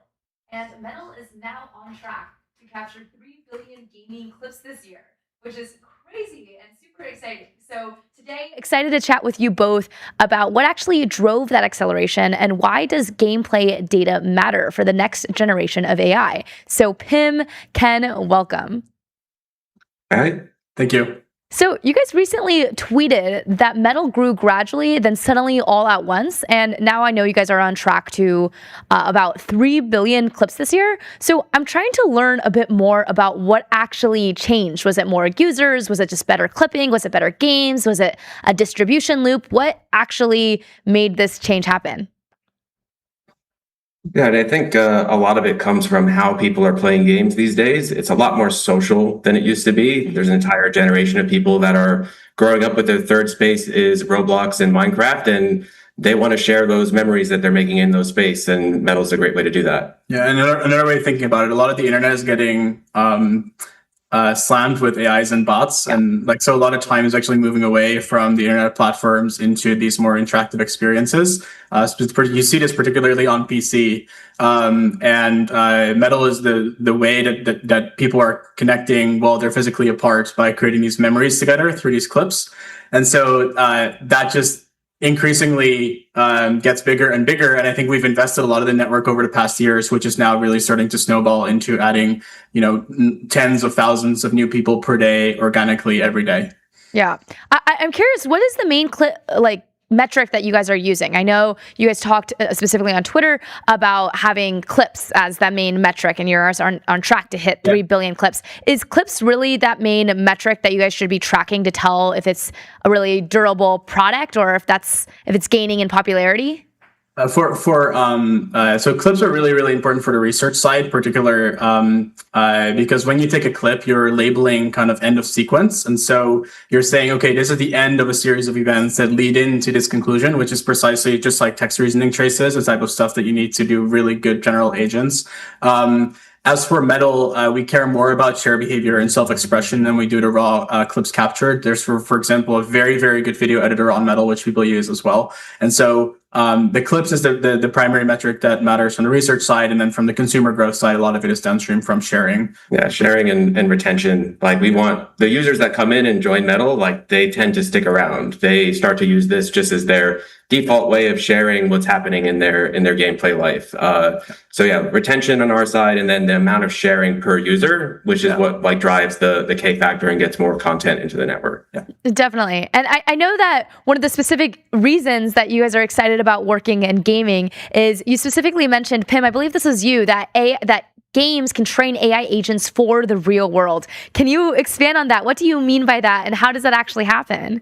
Yeah, so the primary reason why we're excited about games is as productivity gets increasingly solved, which is happening, we suspect that gaming is just going to be the most important market to win. So my joke to the team is actually general intro is important, but in the long term, Metal is actually the most important, because what are people going to do once you solve productivity? It's actually playing lots of video games, lots of entertainment. And so the primary reason why we focus on this is actually just because we think this is the large network to build at this time.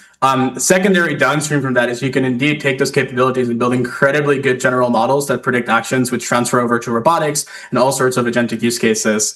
Not to be confused with, for instance, video prediction models. We don't do those. We do action prediction models, which allow you to control things like robots and agents in 3D space.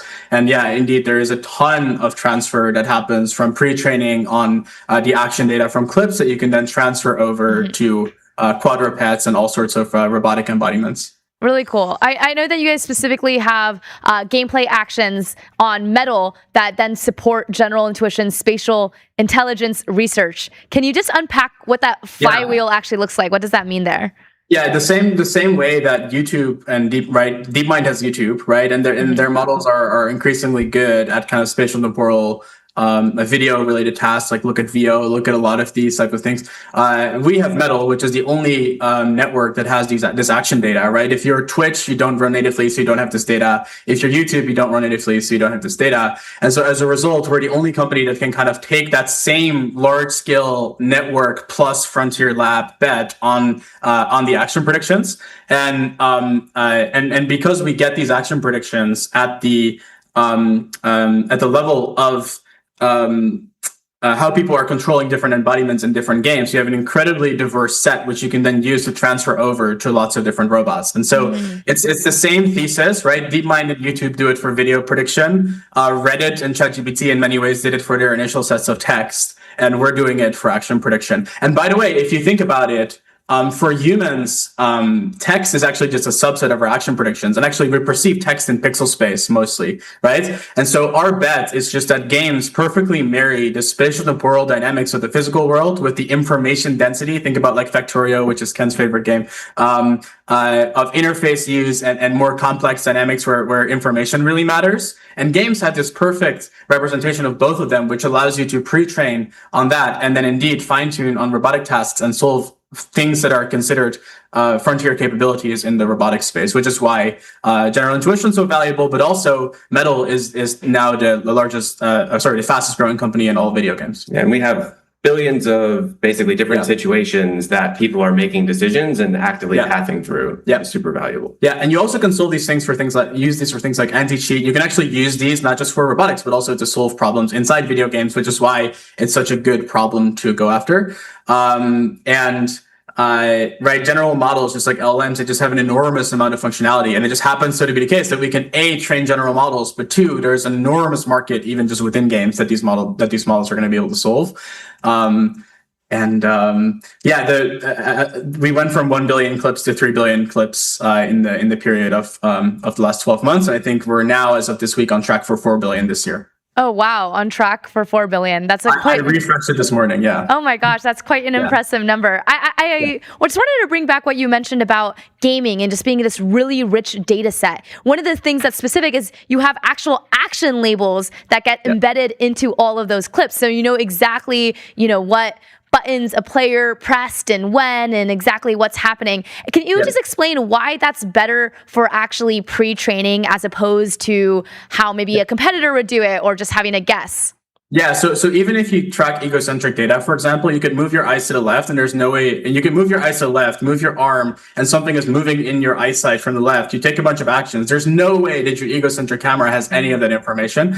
In games, you actually simulate optical dynamics with your hand, right? So the loop of action to observation is completely intact informationally. And then the diversity game to game is so high that you're able to transfer over into robots specifically, which already ship with game controllers. That's the unlock, right? Most robots have already accounted for game controller or keyboard and mouse action space into robotic functionality by creating the controllers that they ship with. This is true for almost every type of robot. And so that's why it's just a beautiful general solve where you then reduce the problem entirely to a pixel-based environment transfer problem. And our bet is just that people are going to be taking a lot more problems, including, for instance, sensor representations into pixel space. And then all we have to do is build the largest gaming company in the world, so build an incredible balance sheet, and then build an incredible research capability that builds general models. And all we solve is a general agent in pixel space where we scale it into the maximum capabilities there. And we think that we built one of the greatest companies on earth. Wow. The exact type of actions we're storing are like move left, move right, open door, all the information that we need to know what's actually happening in the game, not just the raw keys. Yeah.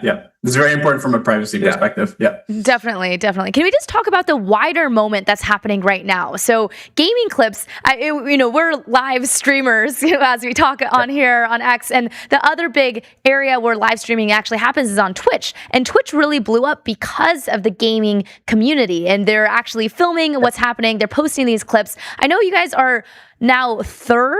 Is that true? Metal is third downloaded on the App Store, which is quite impressive as of today. And so can we just share about this wider moment? Why is gaming clips taking off all of a sudden? Yeah. And I think gaming clips are just a reflection of where people are spending their time. Like they're hanging out in game now. They're like talking to their friends about what streamers they're watching. And short form happens to be the unit of conversation these days. Like our attention span is about 15 to 20 seconds long. So I don't think it's a coincidence that we're also seeing short form be the kind of atom of the conversation. Yeah, my prediction is similar, is that clips and short-form video actually start as content, but are increasingly becoming a means of communication. And I wouldn't be surprised if in the future our means of communication are more video-based than text-based over the internet. I actually think there's going to be more gaming moments shared than IRL moments at some point in the next few years. Yeah.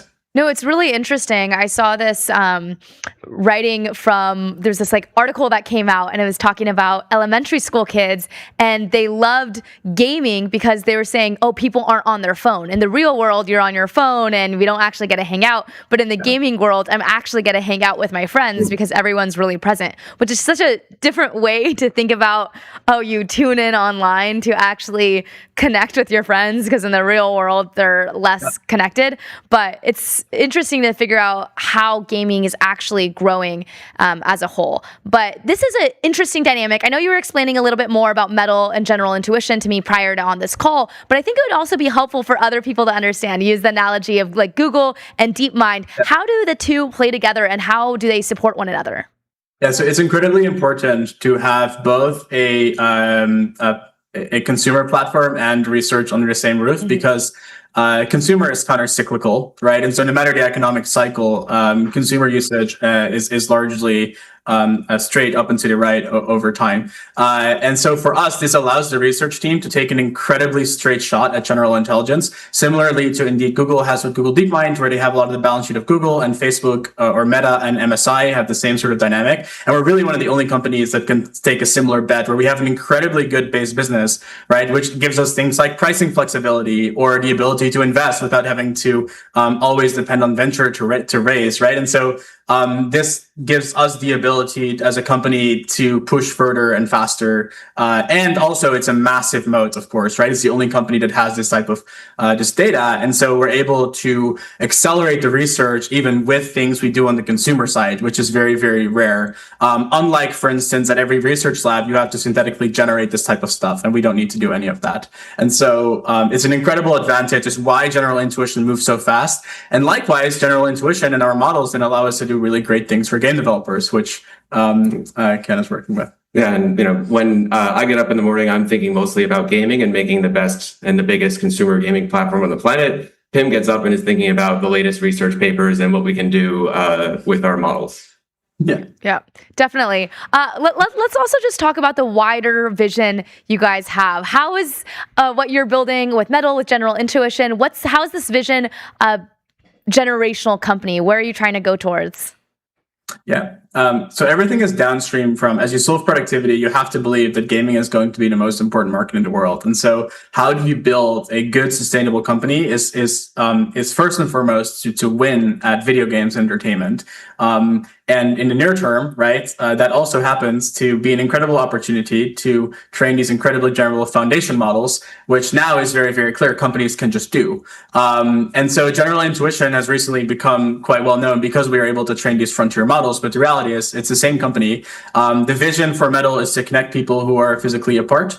And the vision for general intuition is to build foundation models for environments that require deep spatial temporal reasoning. And these are all downstream from the same single clipping behavior, which Metal has dominated in the market for the past 6 years. And what's cool is as more games get made and more people have more time to play games, they need to figure out how to discover them. And how do people discover things now? It's through what their friends are playing, and through short form video. So we're like incredibly positioned to also solve the discovery problem in games as more of them get released. Yeah, one way of thinking about it is the episodic memory of humanity only exists on Metal, and it doesn't exist in the real world because there was no way to access that. And so we largely, build our intelligence from that episodic memory internally. And so we think that by this is just a much more general shot at these models. And so we build up the episodic memory. We use that to both derive social value and also train frontier models, which actually makes sense. That's exactly what humans do.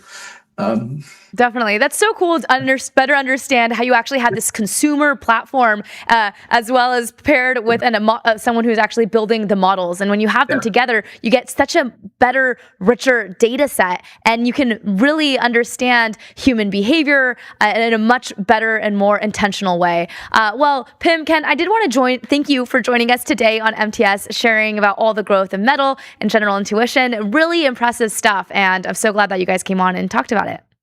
Yeah, thanks for having us. Thanks for having us. And we'll be back with MTS.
And we're back for some banger review.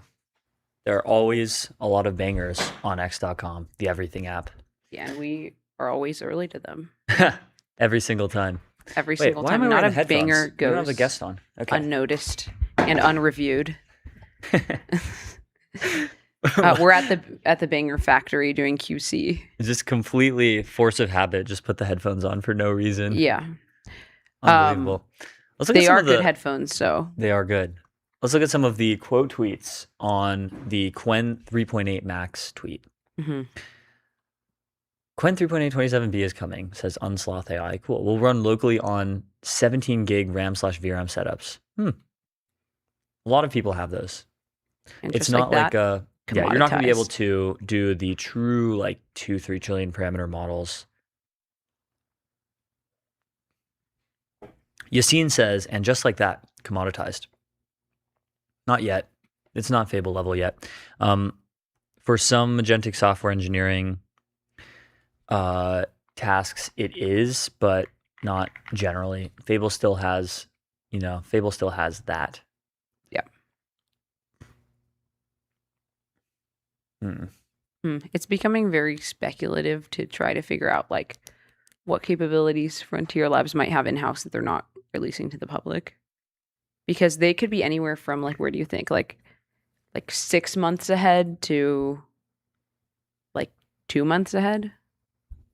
It's just like impossible to tell. I don't know. If China had not released all these AI models, we would be buying GPT and Claude for $1 per token today.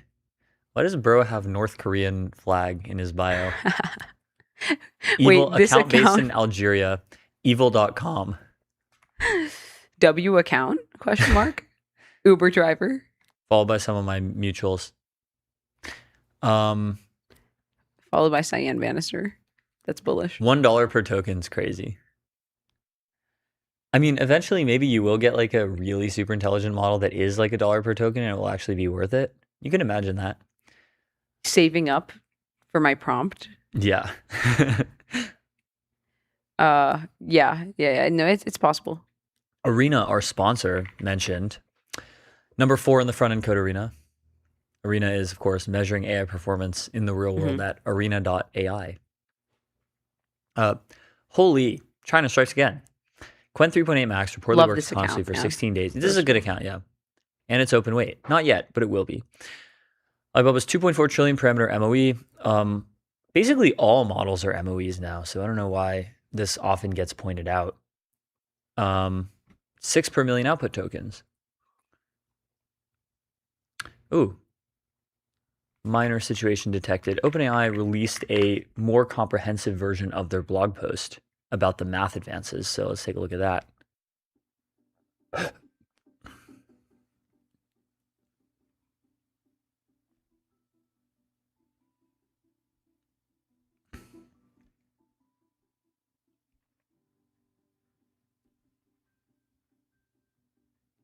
It's cute.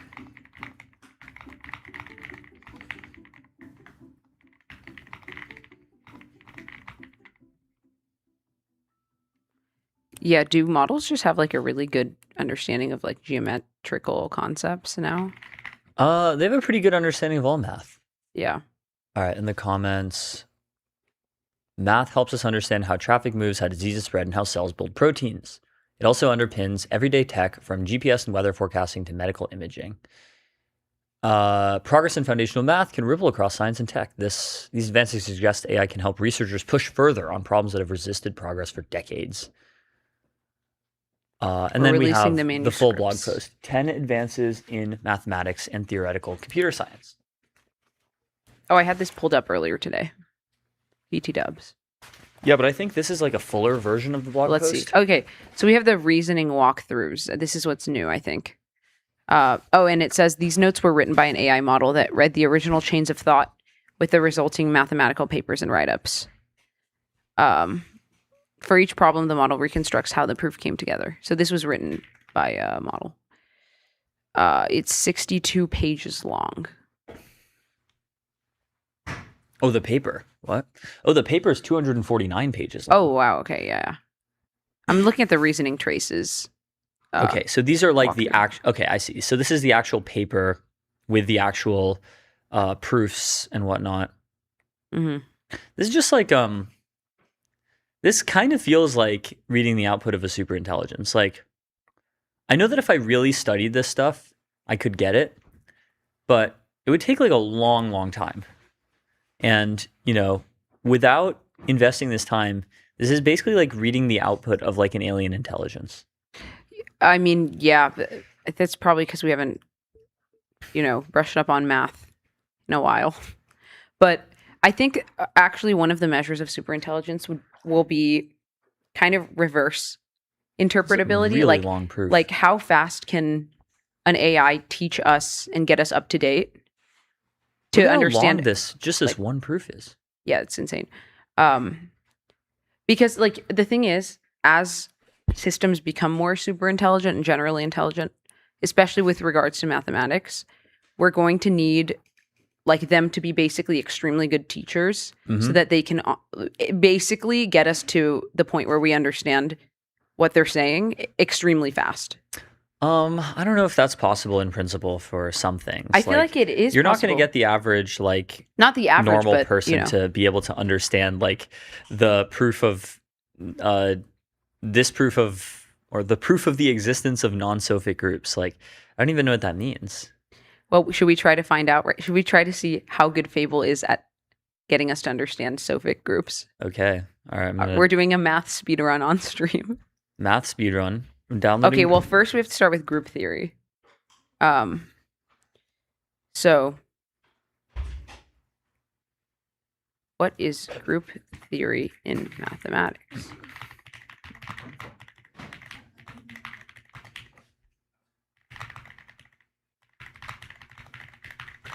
So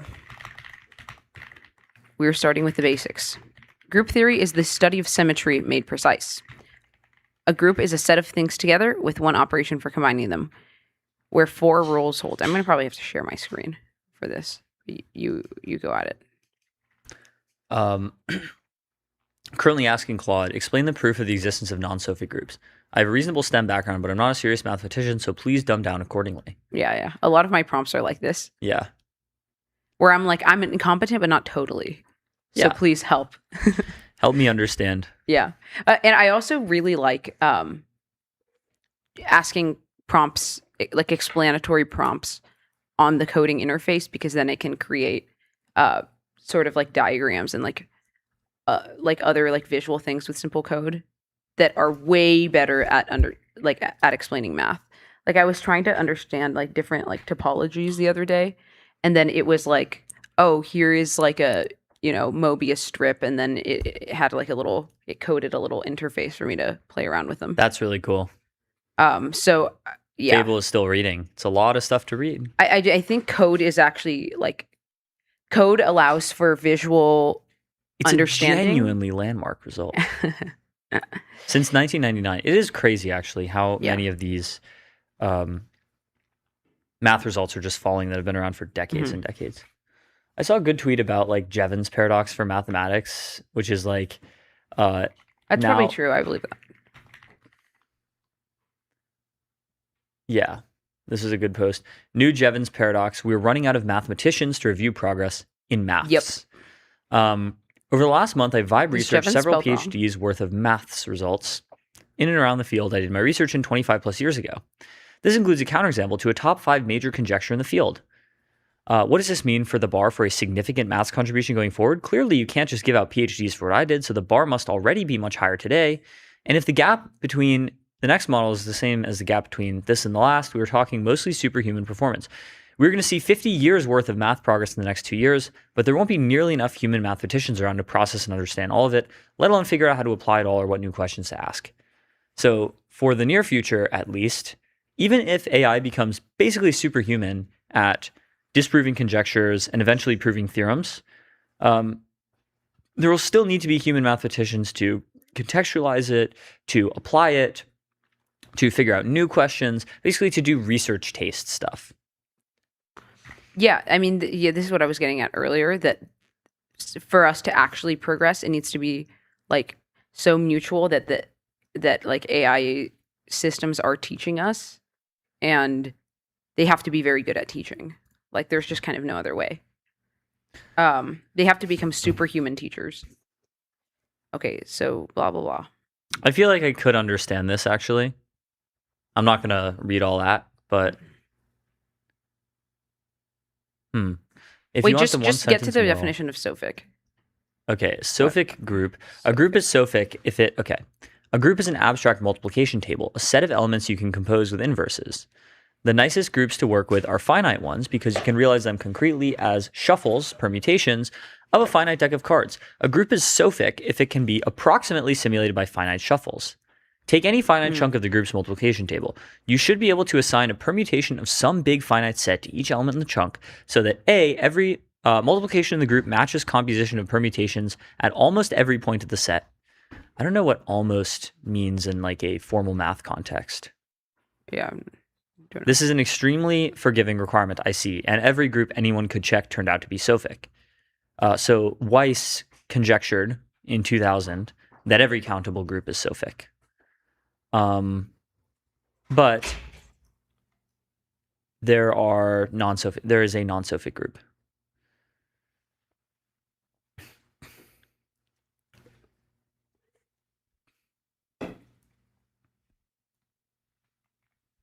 So now we know. Yeah. It's time to lock in on math, TBH. I don't think it's time to lock in on math.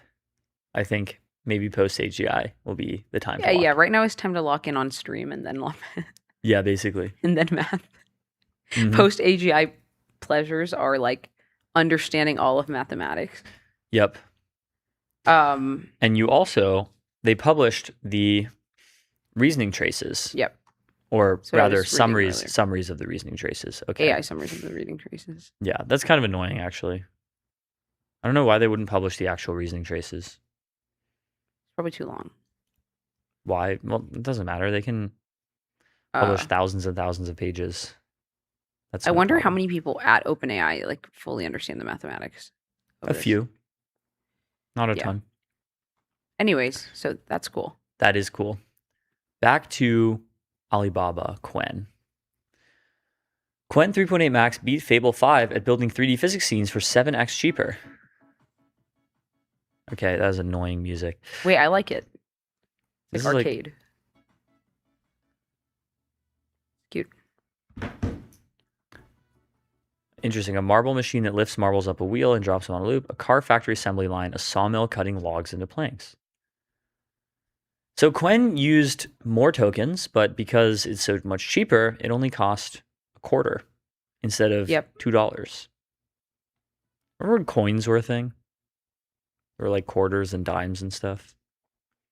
Kids these days will never understand. They were so beautiful aesthetically. Mm-hmm. The $50 coin was very cool. Or sorry, the dollar coin. Was it a half or a $50 coin? Chamath says very impressive. There's the fucking Dario George Bush 9/11 meme, which they do every single time. All the open source maxis, all the open source shills, every single time a new open model drops, it's always like, oh my god, this is it. Anthropic is finished. Anthropic is done for. Nobody will ever use Claude ever again. And it's like, that's just not how this works. Like, I'm sorry, that it's not about you. Like, Anthropic doesn't make models for you.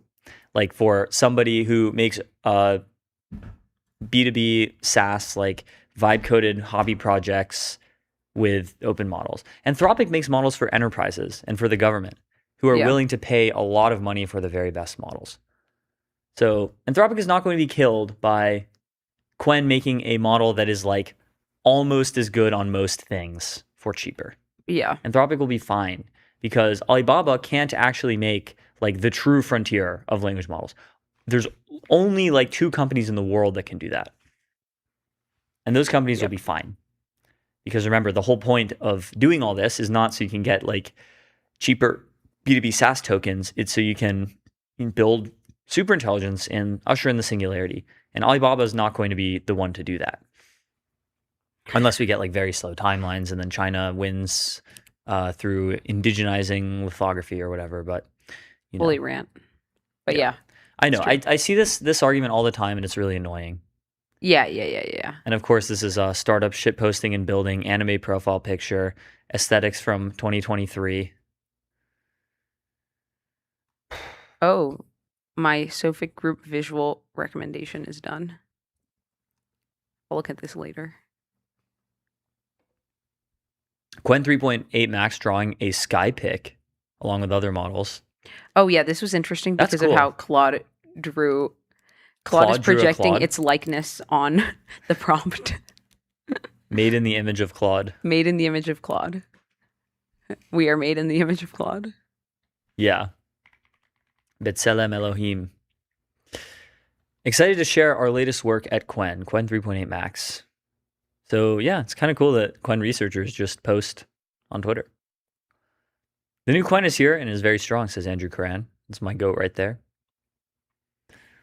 Yeah, look at some of the posts I sent you. Lisan Al related to Gaib, that's this. my goat right there. All right, let's take a look at some more of these posts. Anthropic, if we release this, humanity might end. QWEN, here is God in a zip file. Please start our repo. That's funny because this tweet is obviously written by Claude. It's like, Claude, please write a funny tweet about the release of Alibaba QWEN 3.8.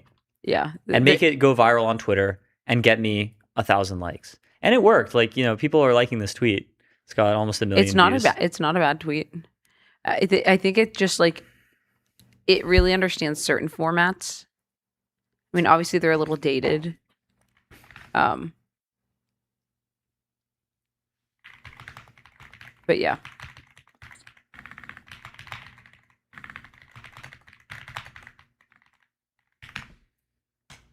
I'm asking Fable, write a few funny tweets about the release of Alibaba QWEN 3.8. It's searching, see. crafting humorous angles on impressive specs and startup promises.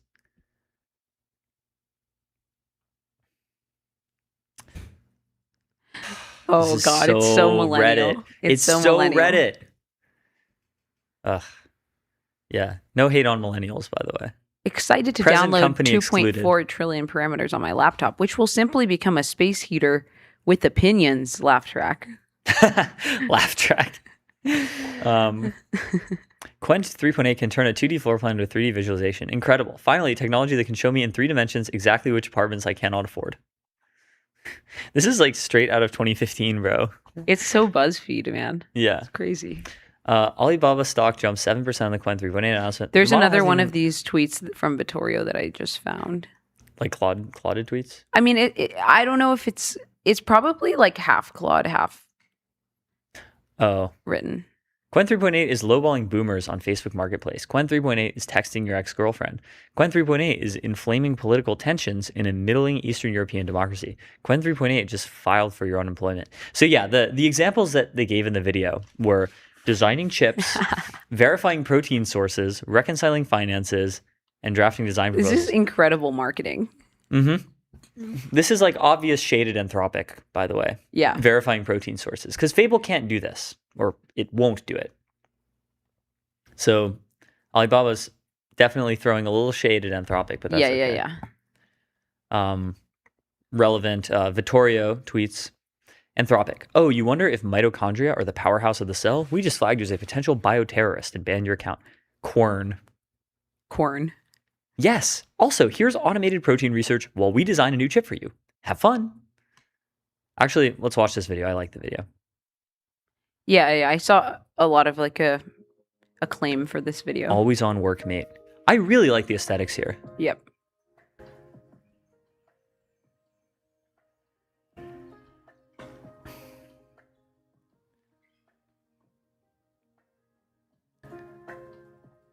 Notice how calming it is? And the messaging here is like, the AI will do a lot of this like boring work for you while you get to do human things like play tennis or fish or read or hang out with your family. So it's your always on workmate. It does work for you so you don't have to. Yeah, there it is, designing a novel pathogen. And I like all this like calming nature stuff.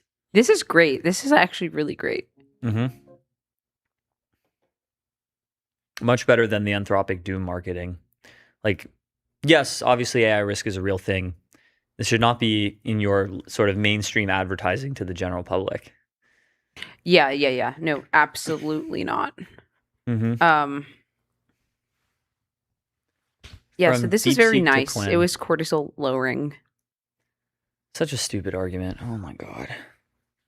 Let me see. I'm so tired of all the open source shills like just lying about the Anthropic position about open source. It's like Yeah, they actually never said this. yeah, when did Anthropic ever They say we actually ban open published weights? something saying, by the way, we are not anti-open weight models. Yes. They've been very clear about their position. Mm-hmm. Yeah, ZI, Moonshot, DeepSeek, Minimax, QWEN. Minimax, we love Minimax. They follow me on Twitter. Let's see, some other band. You're like Trump.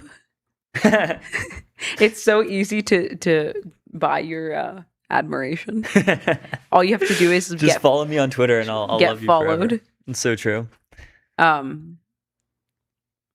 This is a really good post. Very topical. Fun fact. Across 44 benchmarks that have a human baseline, the human baseline BECI, a personal replication of the Epoch Capabilities Index. That's so funny.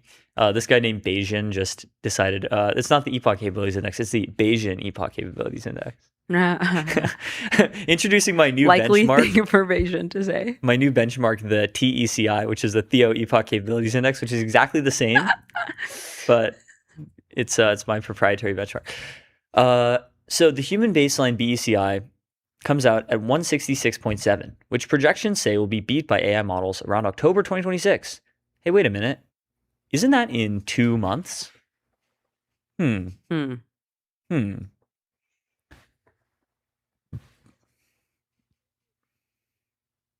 lot of these comments are very interesting. Herbie Bradley says, I don't think the human baseline ceiling gives you particularly useful information. This is because of benchmark selection effects. People will naturally pick things models do not completely fail at, which are not saturated. We did this in 2023 to 2024 too. It's just that now all the 2023 benchmarks are saturated, and the ECI is well above that human baseline if you'd calculated it then. So next year, the human baseline and model capabilities on this graph will have moved up proportionally due to the influx of new benchmarks which specifically target things the models can't solve yet. Yeah, that's true. So like, for example, this is a very, very good point. In older benchmarks like MMLU, for example, like humans would basically saturate, or not MMLU, like the Winograd schema would be like an example of a totally human saturated benchmark. Or the Winograd schema challenge was one of these benchmarks that basically, require the resolution of anaphora. The machine must identify the antecedent of an ambiguous pronoun in a statement. So for example, the city councilman refused the demonstrators a permit because they feared or advocated violence. Mm-hmm. So which one is correct? Well, it depends. Like, the city councilman refused the demonstrators a permit because they feared violence. Who's they? In this case, is it the demonstrators or the city councilman? Yeah. Who? The city councilman refused the demonstrator permit because they like the councilman is the they, right? Yes, the councilman feared violence. Then the second one, but in the is second the one, it's they advocated violence. The demonstrators advocated violence. So, like humans, like smart humans, know how to do this trivially. Models didn't know how to do this for a very long time. Right. It took until like GPT-3, 88.3% in order to actually be able to do this. So. Good point by Herbie Bradley. There's another good quote tweet of this from David Ad.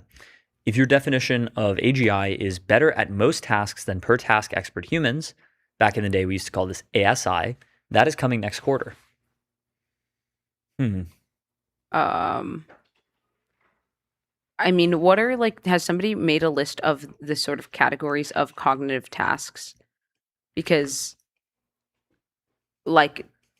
there's just infinite tasks, and some of them are higher abstraction level than others. So I don't know how easy this is to quantify, but yeah, it's probably true. Like I've said for a long time, we have AGI in words. We have word cell AGI. We have word cell AGI. Artificial general midwit. Artificial general yap. Yep. QC tweets, being glued to AI Twitter in 2026 is just hearing about some shit that would have been a cataclysmic paradigm shift in any previous year happening every fucking 1 to 5 days.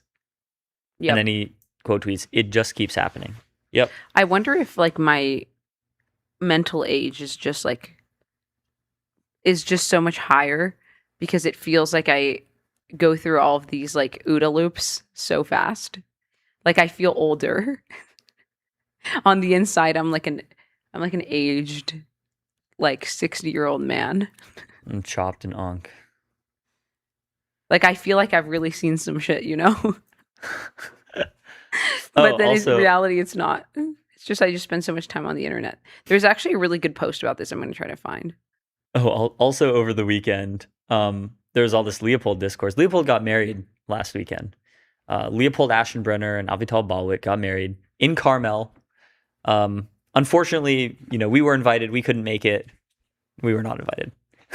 But there were a lot of edits going around, including this one. Is it on 2x speed? Look. I'm going to send you something.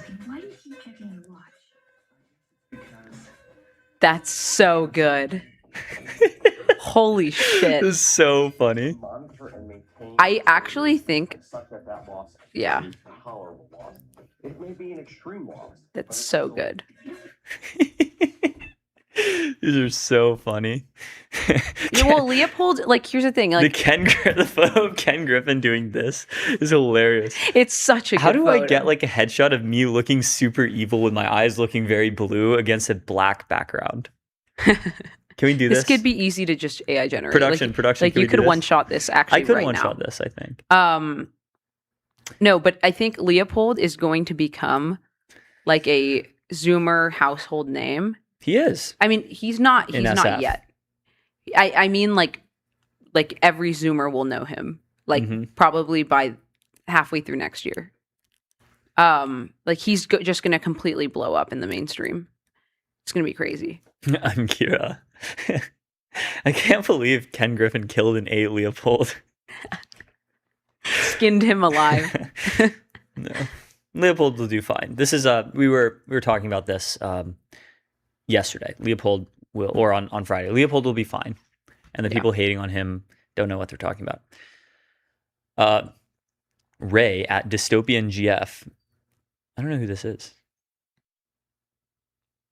Tweets, the more enmeshed with technology we become, the faster time will pass. Lifetimes of information experienced on the scale of minutes and hours. I think this is part of why Gen Z is so low energy. The chronically online youth are not young. 20 years in cyberspace is very, very old. I unironically believe this. I think it depends on what you're doing in cyberspace. Like if you're just watching like 6-7, like I show speed clips, whatever, probably you're not gonna be that old mentally. Well, I think you kind of will because you just experience like the sort of bandwidth of like information transfer is just like so much faster now that like you would experience like way more content and way more like different novel pieces of information, even if it's slop, than like any of your ancestors, which would only get like a new piece of information like, I don't know, every day when they read the newspaper, you know? Probably. But anyways, this is how I feel. I need to get a photo like this. It's gonna be so good. Just evil maxing. Was that the point of the photo? Another photo that looks a lot aesthetically like this is Trump's presidential portrait. Have you seen this? I'm sure you've seen it. Just the ones of him looking just oh yeah, it's so good. so stern, so dark. Yeah, I need one of these. Evil maxed photo. Evil maxed photos. Let's see if we got some more bangers in the banger chat. There's this drama about Leopold Aschenbrenner's wedding. Alex Bronzini vendor, former MTS guest at Manifest. Remember we met this guy at Manifest? Yeah, true. Funny, he looks a lot like this kid I knew in high school whose name was also Alex. Very confusing. Leopold Aschenbrenner's wedding included a colloquium to discuss. a colloquium to discuss ideas in panels and breakout sessions. I'm sorry, what? This is like based, actually. This is like actually based. Yeah, I think this is wholly based. But my take on this that I have told you before is like if you're gonna nerd out at your wedding, it needs to be balanced by like an equal magnitude, like fun, something fun. So Yeah. like if you're gonna have a colloquium to discuss ideas about AI, etc., then you should also go to Ibiza with your entire guest list afterwards. Just do the colloquium at Ibiza. Exactly. Like you can't like I'm sure this is fun. Honestly, I think this is based. But you gotta have fun. Like you better have like a lit ass DJ. You should invite Charlie XCX and Troye Sivan Mm-hmm. at that point. Yeah, honestly. You can't pure nerd out. You do need But a this mix, is not it's wedding true. advice. In parentheses, it is. This is wedding advice. This is wedding. We're allowed to give wedding advice. There's no regulations about that. You have to be a registered wedding advisor. Yeah, this is wedding advice. I mean, like, I'm sure Leopold's wedding has like a lot of incredibly smart and cool and interesting people.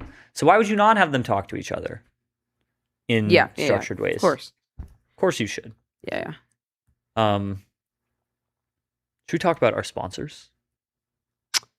We should. MTS is brought to you by Arena, measuring AI performance in the real world at arena.ai. MTS is also brought to you by Neon. Scale your startup on Neon, the Postgres backend for apps and agents, built by Databricks. Neon.com/MTS. 11 Labs, AI that communicates at human level across every channel and modality. 11labs.io/MTS. And of course, Kong, the AI connectivity platform. Connect APIs, LLMs, agents, and systems with serious security and governance. KongHQ.com. Today's stream is sponsored by VCX, the public ticker for private tech. Head over to getvcx.com to learn more. And of course, Blitzy, autonomous software development for enterprise code bases. Ship 5x faster. Blitzy.com. And AdQuick, make your brand a billboard. Out-of-home advertising as easy to scale as digital. AdQuick.com. And we'll be right back with MTS.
All right, we are live with Finn Metz, who is the co-founder of Selden AI, which is a lab that develops AGI-ready world infrastructure, basically AGI preparedness, which is really cool. But we're going to talk about something different, which is you and your roommates, Luke Drago and Rudolph Lane, who we're also friends with, used the Tau Robotics cleaning service to clean your living room, and then went pretty viral over the weekend, surprisingly so. So, Luke, welcome to MTS.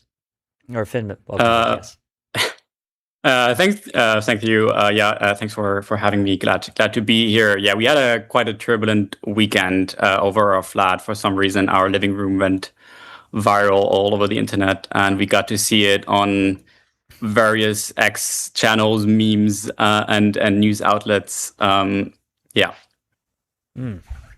So how did you guys build this robot? Did you guys build it, or how did you guys end up with it? No. Happy to walk you through this. So there's a company called Tau Robotics. They're like a very small startup here in the Bay Area who kind of built these things, and I was just kind of their first initial customer. I see. So they posted this video last week of offering cleaning services in San Francisco, and I was like, okay, I really want to try this one out. And then they kind of brought over the robot, and I just booked it with their website, right, and paid $30, and a couple days later they showed up at our doorstep. Yeah, that is crazy. I mean, how did you find out about Tau Robotics? Is it a small lab? And do you know that if they do their own hardware? Because it doesn't have a very, nice, it doesn't have a very nice sculpted product design. It's just a lot of you can just see the pieces in the hardware. Yeah. No, I think, it's a very young startup, right? And they're scrappy, in the very earliest stages. Right. And I've known Tau a little bit for a while. Have somewhat of a grasp of the robotic space and what's going on there, and who's building something. And I kind of knew the founders a bit back from universities through some touch points, and heard about them. And then I kind of saw their launch video. I think they posted this already sometime last week. And when I saw this, I kind of just jumped on it and was one of the earlier ones who got on the wait list. And then they showed up. And yeah, you're absolutely right that the hardware is very janky. I think they kind of use a Unitree G1, which is the most commonly available humanoid you can buy. And they kind of modified it, so they swapped out the head for a Wi-Fi router, and then were able to teleoperate the whole thing to do the cleaning. And it definitely is not yet a Figure or 1X style operation that they're running. They're just kind of building their own thing and shipping quickly. I think that's kind of the vibe of their startup as of now. So tell me about the actual experience of watching this robot clean your house. What was it good at? What was it not good at? It was pretty crazy. So they just kind of, they brought this robot and they put it on our doorstep, and then it booted up by itself. So it kind of they had it lay down on the floor, and then it booted up, and this little guy got up. So that guy's maybe 5'2" or something, and weighs 40 kg or 90 pounds or something. It booted up and then walked straight into our living room, and it had a little cleaning bag with it, and it started pulling out supplies and started cleaning. So that was pretty funny, and I think the first moments were pretty surreal for seeing a robot very up close doing things. It's also a bit janky because it's the one of the earliest humanoid models that we have on the market. So it doesn't it definitely tripped a couple of times and had to catch itself. But yeah, it came in and had its little cleaning bag with it, and then started cleaning. So I just basically picked up a duster and went to our shelf. It's right next to me right here, and then started doing dusting the shelf. And then after that, it picked up a vacuum cleaner, vacuumed all of our living room. It actually did a better job than our Roomba, our robot vacuum cleaner did, because it was able to get on the carpets much more easily. It also sprayed the surface of our kitchen top, and basically did a very superficial sweep of the cleaning activities that you can do in an hour. Yeah, it almost moves kind of toddler-like. It's stumbling over itself, but it's very fast. It's almost hard to believe that this isn't sped up. Yeah. Because of how I'm like watching it now. No, I'm quite. I think it's quite cool that that these guys are doing this and like showing this like to real people in the real world, and just like offering this. I feel like with a lot of robotics demos, you have this thing where it's either sped up or you don't really know what's happening, and like it's very cherry picked. In this case, like there was just a bunch of people filming this and like putting this on the internet raw, and you see exactly what kind of was going on at that time. And yes, it was pretty like obviously it was like not close to like a human cleaner and like how efficient they would do things. But for like the first humanoid that you can buy to do that, I was actually pretty impressed by its progress. What would you want it to do that it can't do right now? I think a thing that I think will take a bit more time is like properly doing the dishes. Like the end effector these guys or like this guy had was like just a very simple gripper. And I don't think I would trust it with plates or like anything that can break easily yet. So if it like had to pick up a plate and like carry it somewhere, I think that might still be a bit tricky. So like anything that's like a bit more fragile is probably tricky. But it honestly is pretty versatile. I mean, like, again, like the whole thing is like teleoperated, but like it vacuumed pretty nicely. And like it could do a bunch more tasks, so we are looking to get it again and have it do some more tasks around the house. I'm yet to find out what the boundaries are of this thing. Yeah, it seems like actually this renting like model is probably going to be initially what takes off as opposed to like owning, the robot yourself. Do you think do you see things going in this direction?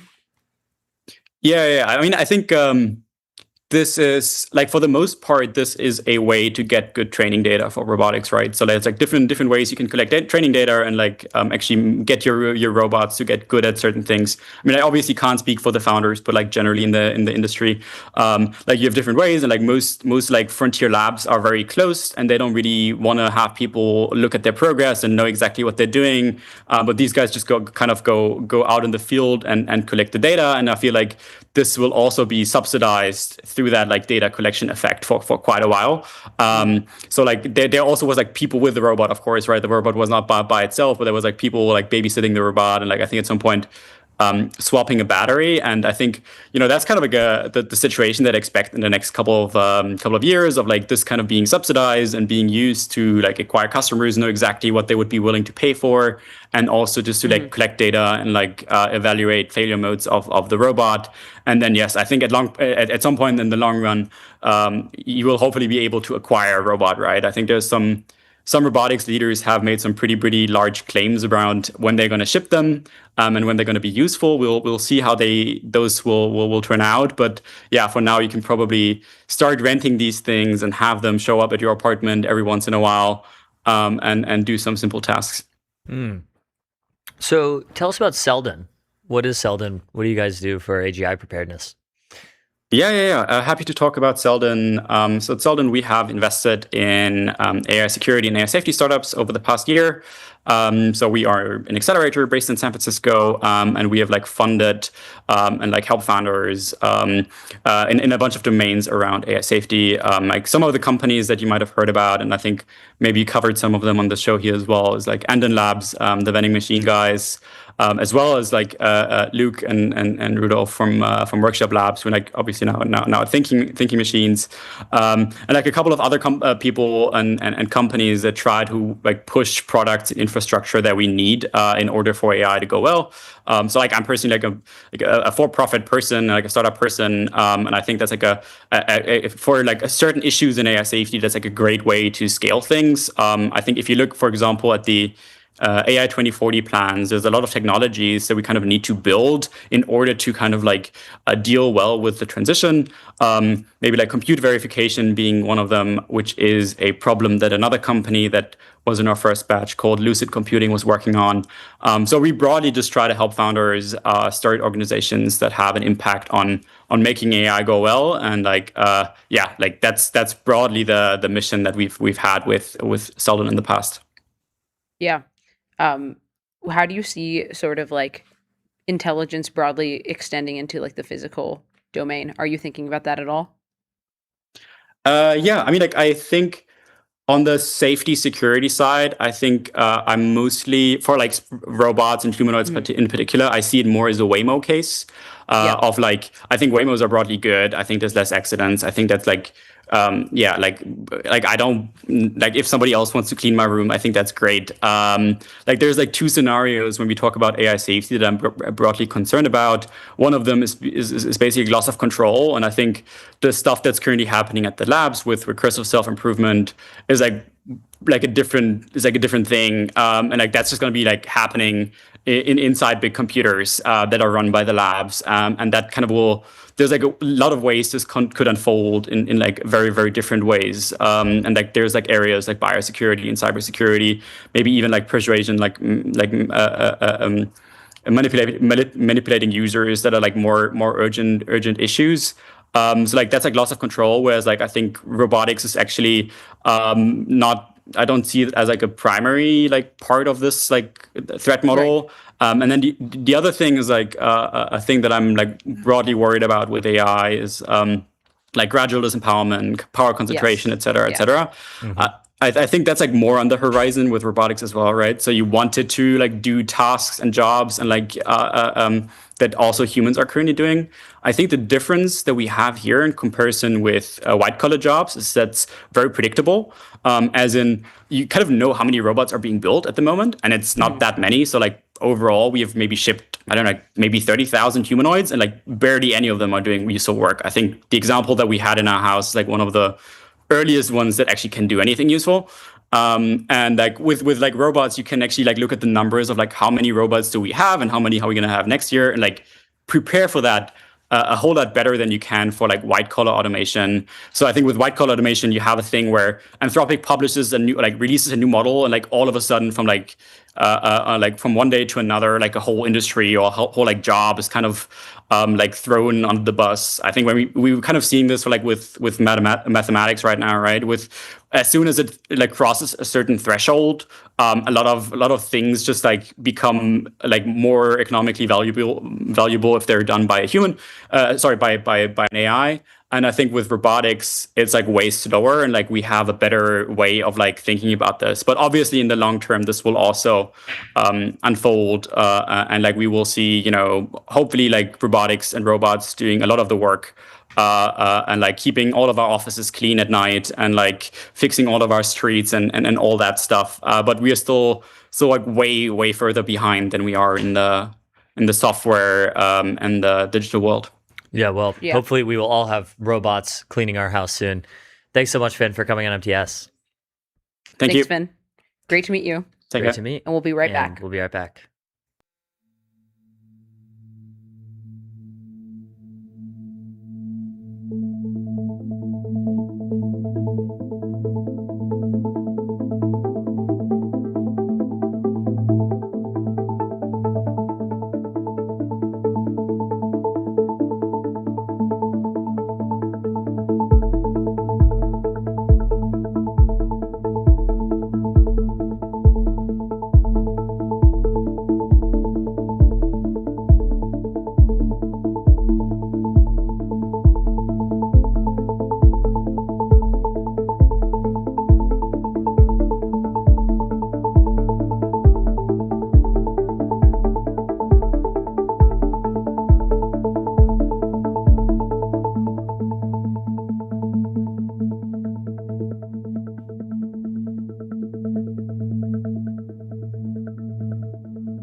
welcome back to MTS. Today, I am joined by Roman, who is the founder and CEO of Lambda Surgical. And today, they just announced that their company is coming out of stealth to build the future of spatial intelligence for surgery. This is an exciting topic, and I'm excited for you to join us today to explain more about this technology, talk more about your clinical targets, and what this company must prove next. So thank you for joining us today on MTS. Thanks so much, Sophia. Yeah, so I appreciate the intro. Again, I'm Roman, founder and CEO of Lambda. I have been in this space for a very long time. I got my PhD in medical robotics at MIT, worked in surgical robotics for the better part of a decade at this point. Observed probably hundreds of hours of procedures in the operating room. Maybe to my parents' disappointment, I didn't become a surgeon, but I'm developing technology for surgery, so we like to think that's pretty good. And what I learned over time is that surgeons today, they experience really one of the same set of problems across many different procedures performed around the body, right? One of them is you just don't know how big things are, right? You're operating off of a camera. It's an instrument that's decades old. It gives you a projection of space. It doesn't really tell you anything about the space or the volume in which you're in. You don't know where your instruments are, and you can only see what you see. You can't really see below the surface of the tissue. And these things come up in many different ways across many different types of surgery. And as I'm going through these 10 years now in the space, I buy a Tesla and I experience full self-driving, and you read so much about factory automation and autonomous drones, and you start to see how much physical AI has moved forward in the mobile robotic space in a way that it really hasn't yet in the surgical space. If you look deeper, it's really all formulated on our ability to create a model of the world, of the spatial world specifically, right? We have to be able to first measure the environment we're in 3 dimensions, right? We live in a 3-dimensional world, and then to map and to model it. And that capability is largely absent in 300 million plus surgeries that exist today. And so we are developing the first 3D camera for surgery, right? That enables a surgeon to, for the first time, have the full dimensionality of what they're doing in the operating room. Yep.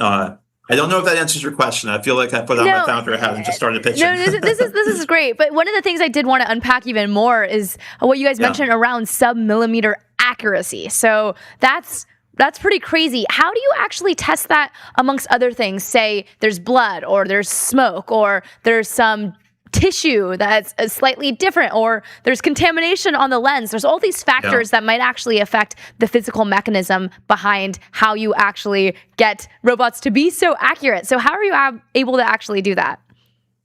Totally. As you mentioned, there's a lot of different obstacles. There's also a lot of different tissue types, right? You've got mucosal tissue, you've got bone, you've got kidneys, the list goes on. In the medical space, as many people know, the FDA decides whether a device is safe enough to get approved into the market. And one of the principles the FDA has is that of a minimum burden, right? Basically, prove as much as you possibly can on different types of targets or setups.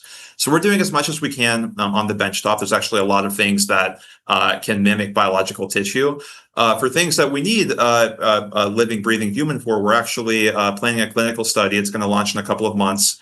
And right here in the Boston area, we're going to start to validate a lot of the sub-millimeter accuracy on real tissue in surgeries that are in every way like the real thing. All of that together, we're going to, present it to the FDA, and we already have a lot of great progress and conversations with them, and we hope it'll be a slam dunk. So yeah. Definitely. Really cool. And I also just wanted to know more about, you say specifically this is a surgical intelligence foundation. So it's a foundation for all of your surgical intelligence. What do you mean by foundation, and how does it actually play in there? Yeah, so I should be careful, right? It's the foundation for physical intelligence in surgery. You have a lot of intelligence, what I would call image-based intelligence, right? You can identify things in a video. You can take operative notes from what a surgeon sees in their camera feed. but to really build physical intelligence, right? The ability to not just robots, by the way, but to have instruments or camera systems or surgeons know with greater precision, with step function improvements in precision, where they are in space and where the tissue is in space. We're enabling that through the development of this first 3D camera for surgery. Does that sort of make sense? I'd just like to differentiate between the different types of intelligence that you can develop. Yeah, and I know you guys are announcing your fundraise today. So do you want to talk a little bit about what you guys are actually announcing about the fundraise? So what's actually changing moving forward? Yeah, so we're really excited that we've closed a round led by Long Journey Ventures and South Park Commons, both of them based in San Francisco, for $6.5 million. It's an enabling amounts of capital for us that will allow us to get probably multiple indications through the FDA and get our device, to market into the hands of surgeons. The people that are, excited to use it. And every time we tell them every time they tell us we're excited, we have to tell them, okay, cool. Just wait for us to get through FDA. So it's really an enabling amount of support. We've already expanded the team substantially to make it happen. And, we're heads down building. We know what we're doing. We just need a little bit of time in the cooker. Roman, that's incredibly exciting. And my last question for you is why you specifically, what excited you about this whole space and industry? I've always been a technology guy. I've always also been a very someone who cares deeply about personal impacts, right? There's a lot of applications of technology that have societal impacts that will ultimately make the world a bigger place.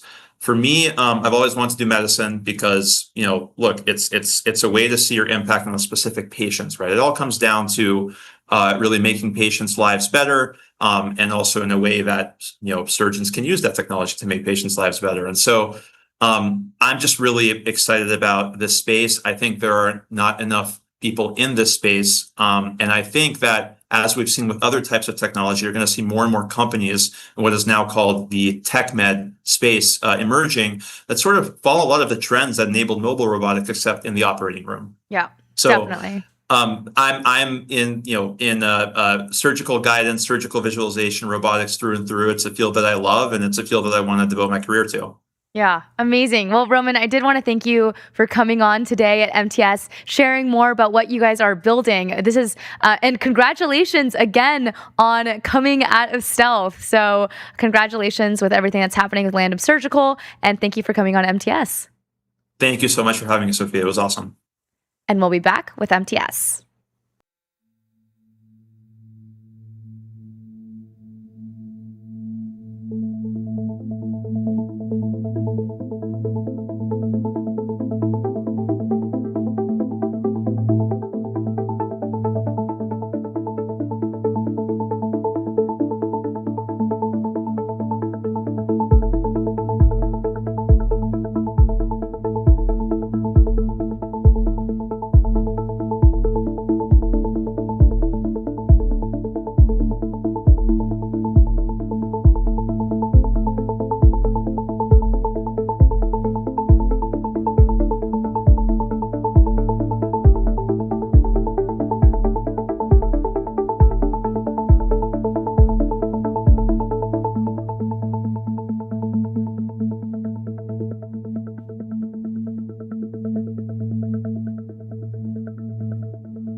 Hello, everyone, and welcome back to MTS. Today, I'm joined by my co-host Sophia and by Hasib, who is a managing partner at Dragonfly. I'm excited to have you, Hasib, because you tweet about a bunch of very interesting stuff, from everything from crypto markets to protocols to regulation, everything that's happening with open models and artificial intelligence, and the competitive dynamics between open and closed technology ecosystems. And there's lots of important things to discuss today with QWEN, Clarity Act, crypto hacks. I know Sophia mentioned earlier today how she got hacked, but there's a lot of important news and things that you particularly know about. So we're so excited to have you join us in person. Just unpack some of the stuff that you're posting on X a bit more and see what you mean by some of those things. Yeah, so it's been surprisingly busy weekend in a few different dimensions. So the first story is QWEN. So QWEN 3.8 Max just dropped over the weekend.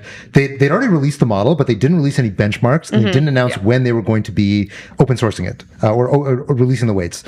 They've now announced that, and they have benchmarks, and the benchmarks look really good. Yep. So they were teasing that it's like a Fable level model. It turns out that it looks like it is quite frontier level. It maybe is slightly below Kimi, but it's right on Kimi level. But the more interesting fact is not, they're also opening it, and it's also like, 2-point-something trillion parameters. But the more interesting fact is actually less about the quality of the model, because Kimi is kind of already there. It's more about the pricing. Yep. So Kimi is $15 out. Yeah. Just to give you a sense, Opus 5 is $25 out. Opus 5 is certainly at the frontier, better than Kimi. So Kimi is something like a 40% price drop is the right way to think about, how much money you're saving if you're using Kimi directly from their API. QWEN 3.8 Max is $6 out. That's $25 for Opus, $6 out on QWEN. That is a huge price drop. That's almost 80% price drop at frontier level intelligence, which tells you this is like, just draw the line out. Yeah. This is where we are going. Now, these models are still very big. These are not the kind of models that you can run at home. A lot of people are very excited for their smaller generation of models. Yep. So they have a line of, I think it's 28B models that are very, very popular and can be used locally. So like I can run that model on my MacBook Pro. Yep. So it's only 5 gigabytes. Exactly. It's a much more compact model. You can really actually run for like day-to-day tasks completely locally without using any APIs or anything. A lot of people are excited to see where that model lands, but hasn't been released yet, so looking forward to that. But the big story is really around economics. Yeah. Right? How quickly frontier level intelligence is depreciating. Yeah. Now it ties in to the cold card hack, actually, because I was writing about this morning. So over the weekend, there was a Bitcoin wallet called Cold Card. It's like a hardware wallet, right? So you store your Bitcoin locally in like a device. It's specialized for only storing Bitcoin. It does one thing and that's it. Now, this wallet turned out to have a bug in it. This bug was introduced in firmware like 5 years ago. And it was just sitting dormant. Nobody realized it was a problem. The bug was that normally it's supposed to use on-device RNG meaning random number generation. So the entropy that goes into generating your key is supposed to be totally random. Well, there was some bug introduced that caused it to use a much weaker source of randomness, which meant that very easily you could recreate the randomness used to generate these keys and literally crack all the keys ever generated by this firmware. And over the weekend, we saw almost $100 million worth of Bitcoin stolen from generations of these wallets that were bought by people that were just trying to store their Bitcoin. Really tragic story. People who were doing all the right things. They were self-custodying, they were using hardware wallets and all this stuff. And one day their Bitcoin just completely disappears. Now, what people discovered when they were looking through, so this wallet, it's a pretty niche wallet. It's got like 1% to 2% market share. It's not very big, right? It's a relatively small startup. It is. That's right. And Cold Card is fully open source. So because of that, you can go into the GitHub repo. You can see where was the bug introduced. You can do all this stuff yourself. So a bunch of people over the weekend pointed their lasers at this code and said, how hard would it be if I don't tell it where the bug is to get Claude Code, to get Kimi, to get GLM to go and rediscover this bug. Right. And what they found was that GLM 5.2 could find this bug in 20 minutes. Oh my God. Okay. GLM 5.2 running for 20 minutes costs about $2. Wow. Okay. It costs $2. So what does that mean? It means we are in a new world. Yeah. We are in a world where the previous rules around cybersecurity no longer apply. Right? Because the reality is, look, if you can find this bug for $2, the team that was building this also could have done security scanning for $2. Yeah. What were they doing? GLM has been out for a while. Kimi obviously more recent, but like even just doing this on Opus would have cost probably 4 or 5 times that at most. Yeah. Like this, you could have found this. So supposedly somebody ran Cloud Code and found this in 2 minutes. Wow. So what all this tells you is that there are companies that are going to survive this transition, and there are companies that are not. And there's going to be this kind of COVID-like mass inoculation period that we're going through right now in cybersecurity. And it's probably going to be a very centralizing force in a sense, because it means there's going to be more consolidation toward the companies that have good security practices, have enough money to be able to spend real dollars on security engineering, and are going to be running every release through thousands of dollars of security scanning from frontier level models. If you are not doing that now, you are delinquent. You are already behind. You are putting your users and your company at risk. So it's a big wake-up call for everybody, but it just ties into like, look, the moment everything is happening all at once, all these technologies are getting tied together because AI is kind of an everything technology. And it's like this background radiation now that is just touching everything that is software based. Yeah, it's interesting because as a crypto investor yourself, and you're probably seeing this happen in real time, and DeFi protocols are the first thing that is a honeypot for if you're actually trying to attack. If you get it correctly, like this cold card is a perfect example, you can fully drain people's wallets. And so on one end, you have the people who are on the offensive who have the resourcing. In theory, you could have more resourcing because you can pool resources together to make sure this doesn't happen. But this is a perfect case where that didn't actually happen in practice. So what does it take for all of us to actually migrate all of our infrastructure to actually be more secured? And are we going to happen? Is that going to happen, or are we going to go through a big period of a lot of chaos? Yeah. So the honest answer is that right now it's kind of on consumers to be able to just audit what they're using, like what their surface area is. And the reality, look, in the past, the assumption was always from a lot of technical people that open source is more secure. And open source is more secure because source code is out there. Therefore, good guys are looking at your code. And when good guys look at your code, they're going to find bugs. They're going to report it to you and you're going to fix it. And like it's sort of like openness is the best, inoculation against attacks. Right. The economics of that is changing. And it's changing because your security is no longer coming from humans. Right? The reality is that these models are already superhuman and cheaper than humans, right? For the cost of some human security engineer looking through your code, right? Like a security engineer is, their time is worth, upwards of $50 to $100 an hour. There's no model that costs $50 to $100 an hour, right? All these frontier models, like we're talking about QWEN, we're talking about Kimi, these models are way cheaper than $50 to $100 an hour, which means that their intelligence is the intelligence that we're going to be pointing at these projects. Yep. Now, one of the points that I tweeted about recently, and I think I mentioned it last time I was on the show, is that it also changes the economics because the entropy among models is much lower than the entropy among humans. What does that mean? What it means is that, okay, let's say I have 10 security engineers that all looked at, the Linux kernel. Okay. Well, they're all very diverse humans. They have very diverse ideas. They're all coming up with unique ideas about, hey, if I was to attack this kernel, what would I do? What would be my angle of attack? Humans are very creative in that way. Models are creative, but they're extremely similar to each other. And this changes the dynamic, right? Because now, if you have 10 security engineers and they're each looking at your code, they're each looking at maybe different aspects, they're trying different things. But if you have 10 people who are each running GLM 5.2, and they're each running it, looking at your code, each of those GLM 5.2s are actually doing the same things. They're probably clustering their ideas in a very small kind of bullseye, right? And that means that actually they're not really combining their work in the way that all the 10 security engineers looking at your open source code used to combine their work. Yeah. And so now the economics have changed such that, like, okay, if the attackers are spending $500, and good guys are spending maybe a couple bucks. They're like, I just want to check and see if there's any low-hanging fruit. Otherwise, I'm not going to use this code if I can tell it's obviously busted, right? So they spend a couple dollars worth of compute. They say, it looks good enough.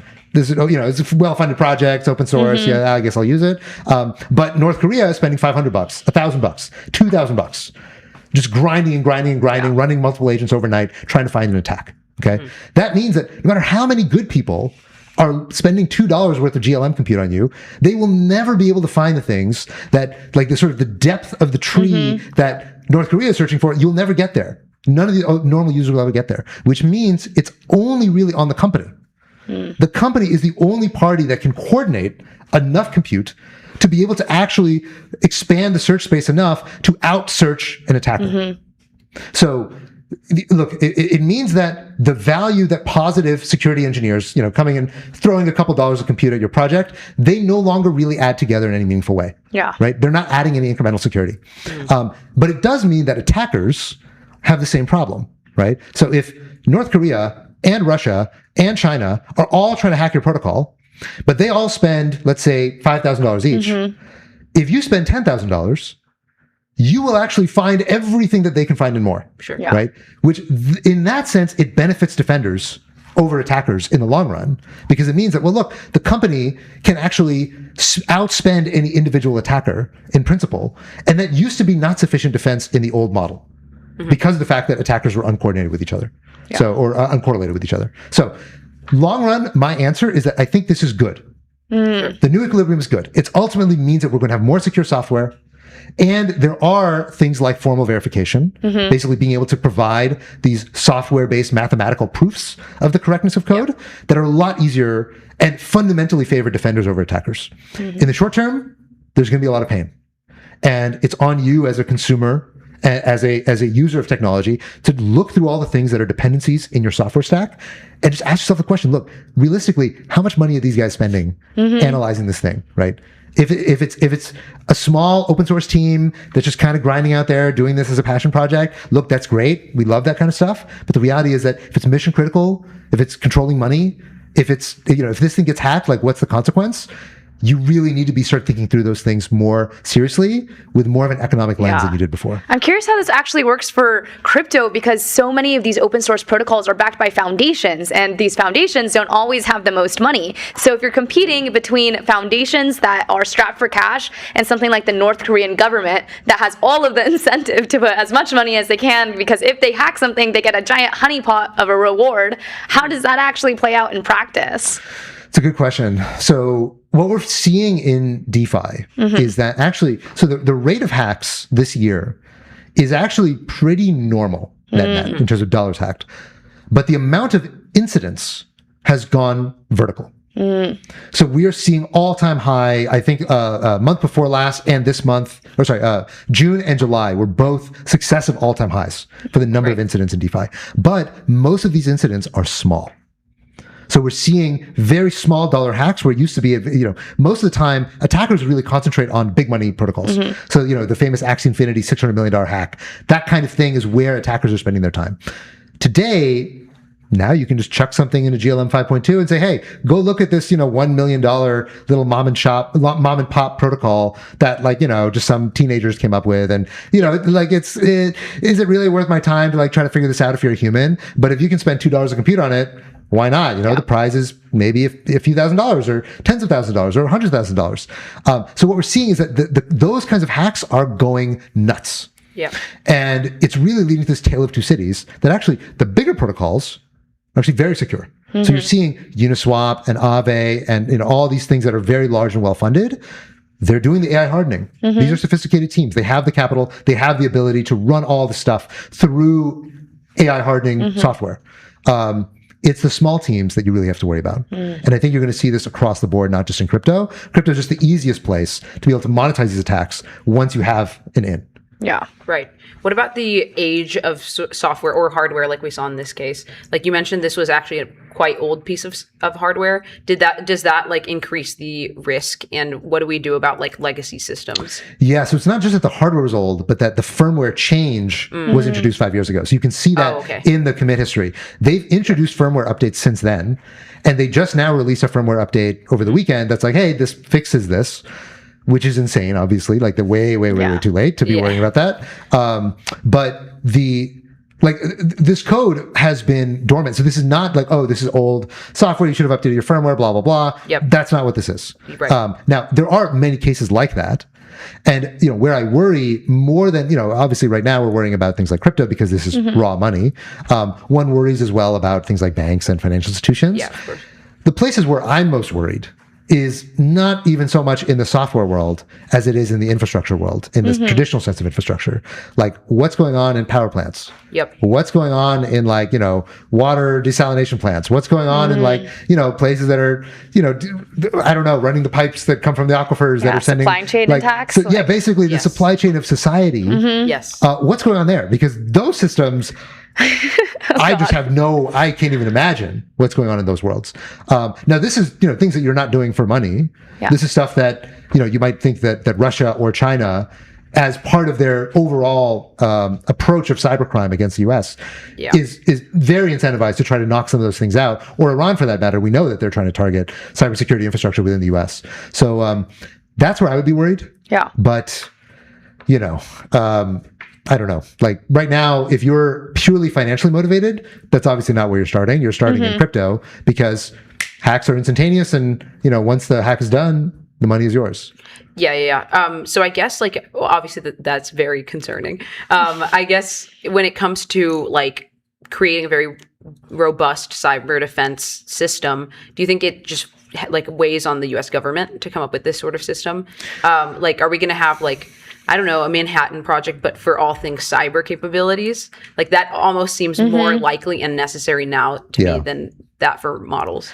It seems likely to me that there's going to have to be some governmental Project Zero. So if you know Project Zero, this was a project that Google created where they basically were taking the best cybersecurity researchers in the industry and getting them to just go and work on hacking open source projects and finding vulnerabilities and reporting them, basically as a public service to harden the internet. Now today, the government can certainly do that internally, right? So they can go to the DoD or go to or Department of War. They can go to, Commerce Department, find their old IRS and say, okay, can we hack stuff and just kind of see how to fix it? Yeah. The problem is that there's a lot of these like public-private partnerships, like utility companies that like I'm talking about right now, that almost certainly have massive vulnerabilities. And what can the government do? They don't really have eminent domain. They can't, can't really go in and say, okay, well, this is ours now, so we're going to go fix it. It's not open source. And the reality is that it's also easier to find attack vectors than it is to figure out how to fix them. So if you can't see the code, what code is, PwC running? I have no idea. It's not the government. The government can't see the code that it's running, but the government might be the only party that is incentivized relative to the private market to go in and try to front run these attacks, right? One can imagine that if somebody found that this vulnerability with Cold Card existed, okay, what can you do? Right, there's a bunch of firmware. It's sitting there. Now you realize suddenly, it would cost $2 to rediscover this. Yeah. I kind of need to do something now, but these are hardware wallets. They're not connected to the internet by default. They're just sitting there on somebody's machine, which means that the keys are kind of just sitting there with their asses in the wind. And it's like, shit, what do we do?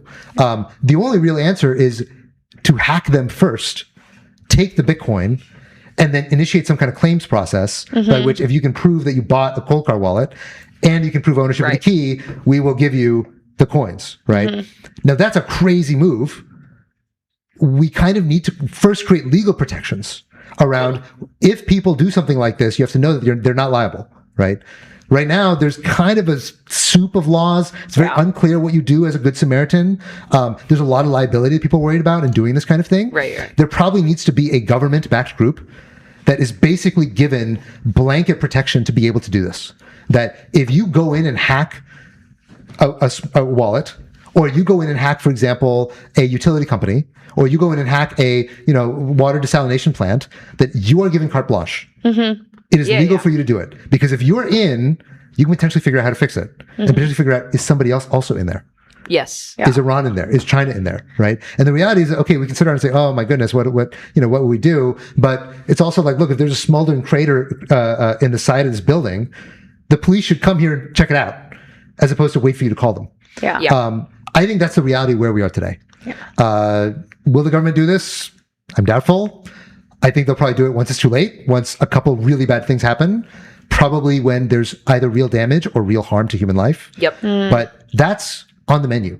That is coming. Almost certainly that is coming. Yeah, definitely. A very, powered white hat hacker operation connection.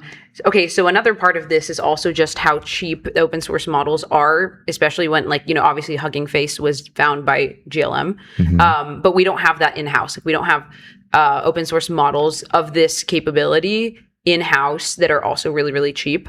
So what should we do from this perspective? Because we, like a lot of people could say it would be a supply chain risk to continue relying on Chinese open source models, especially if they're going to be used for cyber defense because they're so cheap. Right. So what should we do about this? Yeah, it's a good question. So one, I think right now, a lot of the concerns about Chinese models are mostly theoretical. Yeah. There hasn't really been any indication that like these models phone home or that they do anything that would be deleterious. Now it's obviously possible, and we know there's many papers that have been published showing how to do this if you wanted to, right? These sort of sleeper agent type models where you whisper some code word or, on a certain date, if they're told, oh, it's, July 23rd, time to wake up and like start being malicious and inserting backdoors. You could absolutely do that. Now, there's no evidence that that's happening, but you could absolutely do that. So I think the answer is that in the same way that it's very clear that a lot of these models have been distilled from the US frontier models. Now, it's also very clear that distillation is not alone a sufficient explanation for why they're so good. For sure. Obviously, if they were, Inkling would be a better model. Yeah. Or the OSS 120B from OpenAI would be a better model. They're not that great, right? Nemotron's not that great. So clearly that's not enough. Right. But I think the answer is that there needs to be a concerted effort in the US to take known good traces and known good outputs from a lot of these models, both open and closed, but easily with the closed models, or sorry, with the open models, I should say, to be able to do distillation on these models, to get frontier level intelligence from a US definitely clean, definitely no sleeper agent, anything like that, backed by some endorsement from a well-trusted U.S. company and or the U.S. government. I don't think, honestly, that should take longer than a few months to get that. Yeah. One last question I had for you, just because I want to get your perspective as an investor. As we're starting to see more models that have frontier-like capabilities that are open and cheaper, what does that actually mean for the economy as a whole? Look, ultimately, this is a very, very good thing. This is an input into the economy, and when inputs into the economy get cheaper, we get richer. That's what it means to get richer, right? So the cost of intelligence is deflating. That's great. That's awesome. Now, the reality is that, and there's been a lot of discussion about this over the last few months, is that it doesn't really seem like any of this stuff is having any effect on employment. And in fact, now we're actually starting to see, even in the software industry where people thought the disemployment effects would be the highest, actually the employment numbers seem to be ticking up. And now people are hiring more and salaries are actually increasing in the software sector, which seems to imply that this is a technology maybe more analogous to something like, ATMs, where actually, the employment in the banking sector increased, even though bank tellers went away, jobs within the banking sector just changed. And they were able to move toward more valuable work and increase the efficiency of everybody. Because at the end of the day, the reason why we needed all those people was not to just hit buttons and hand out cash. That was obviously a very low value use for human labor. And there's many higher value uses for human labor. The reality today, the models are very jagged. They can do some things very well, and at other stuff, they're just absolutely worthless. And they need an enormous amount of human supervision. So I think where we are going is that startups and companies in general are going to become much more efficient. That you can see that startups are using this stuff way more and way better than large companies are. And so, I'm seeing it myself being a startup investor, is that the kinds of organizational structures that you see in startups just look nothing like they do in the older companies that are trying to figure out how to adopt AI and trying to be quote unquote AI native. Like the AI native startups are just on another level. The ways in which they're from the ground up built on the assumptions of this technology. So I think what you're going to see is that a new generation of companies looks totally different from the previous generation of companies. The previous generation of companies, I think largely we're not going to be seeing much in the way of disemployment effects. I think mostly employment is going to remain high and healthy. Wages are probably going to remain high and healthy for quite a while. And largely it just means that productivity is going to increase. And that's great. That is the beauty of Jevons paradox. Jevons paradox, you hear it first. Well, Haseeb, I did really want to thank you for joining us today on MTS and sharing your perspective on a bunch of different things, from QWEN to also what it means for the future of cybersecurity as well. I think you have a really interesting lens, getting to understand things from a really big macro perspective as an investor, but also from a micro perspective of understanding how startups are actually using this technology and how this is changing people's lives day to day. So thank you for joining us. Thanks, guys. Always good to be here. And we'll be back so fun. On MTS. We'll be right back.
All right, we are back. We are live with Tyler Johnston, who is the founder of the Midas Project, which is a watchdog nonprofit that monitors the practices of leading AI companies.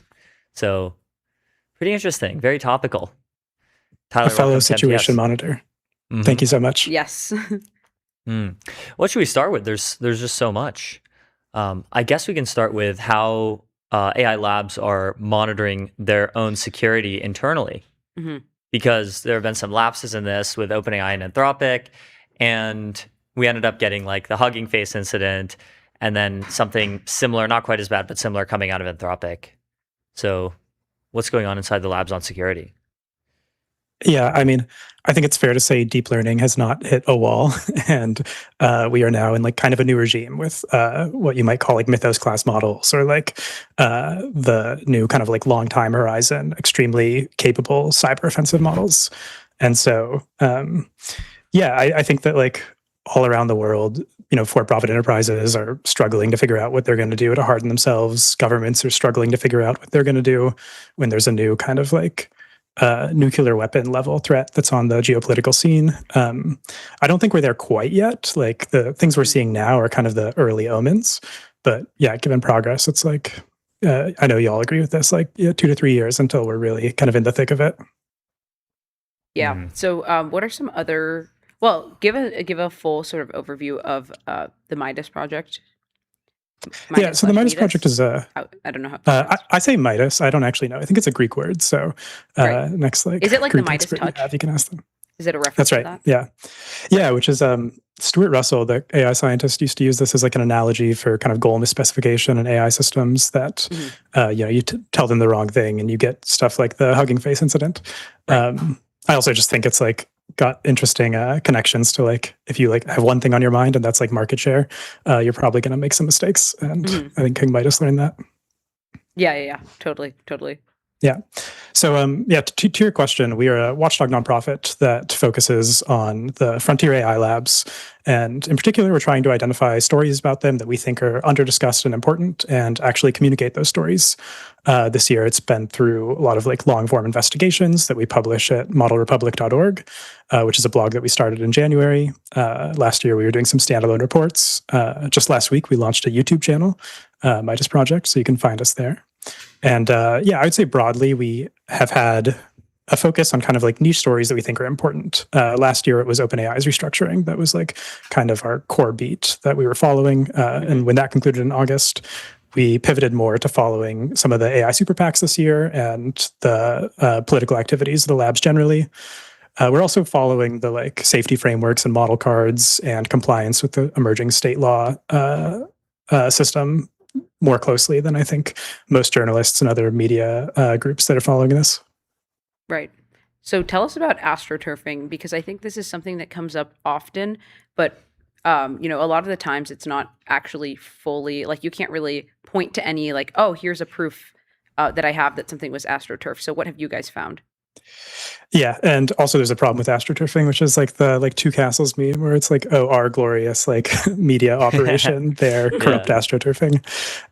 But we found some ones that I think are like pretty wild, and we kind of everything we published around the time we were publishing it was like really strong circumstantial evidence where like if you really read the piece, you'd be like, okay, it looks really hard to explain this in any way other than kind of a attempt to sow some discord and like create some artificial support for the agenda of these groups. Some of them now have just been like fully admitted to, and so like now we can say for certain that some of this was happening. There's been a couple themes to our stories. We found like maybe 7 or 8 of these so far. One, and maybe like a more typical one, is just like the activity of like paying influencers to, say a certain thing that is in support of your agenda. In particular, we saw this happening with some like state AI legislation that I suspect industry groups were opposing. We don't actually know for sure who was behind it. And this is one of those circumstantial things that we were never able to like say 100% was happening. What's more interesting and has gotten like a bit more traction is some of the stories that we identified around like sock puppet accounts that were being run by these groups. And these were like, Twitter anons that you wouldn't expect were actually like in multiple cases connected to the broader operation of these political entities. Is this still happening? I assume so. Like the most recent the most recent campaign we saw where like kind of right-wing like MAGA influencers were being paid to communicate a certain like pro-industry message was a week or two ago, where Innovation Council Action, which is this new like David Sachs aligned $100 million group, it seems very likely to me that they were paying a bunch of right-wing influencers to like quote tweet their a recent video campaign they did about woke AI. And if you like go look through the quote tweets, you see they use like the exact same phrases that presumably came from the document that is shared around. Whereas like the most recent example of sock puppeting that we found was, I want to say at the start of June, and that was a story that I worked on with Taylor Lorenz, and it was these two, like one was like a fake kind of false flag doomer that was like going off and like saying kind of like unhinged things on Twitter. And it turned out that this was Leading the Future was paying for this company called Meme Lord to run this account, as well as another account that was like dunking on him and other doomers. So yeah, it was, happening as of 2 months ago. I suspect it's happening now. I suspect it happens for like all political causes, and that like just because I pay such close attention to this one, I'm like particularly attuned to what's going on here. So like, what are the typical talking points that you see astroturfed on Twitter?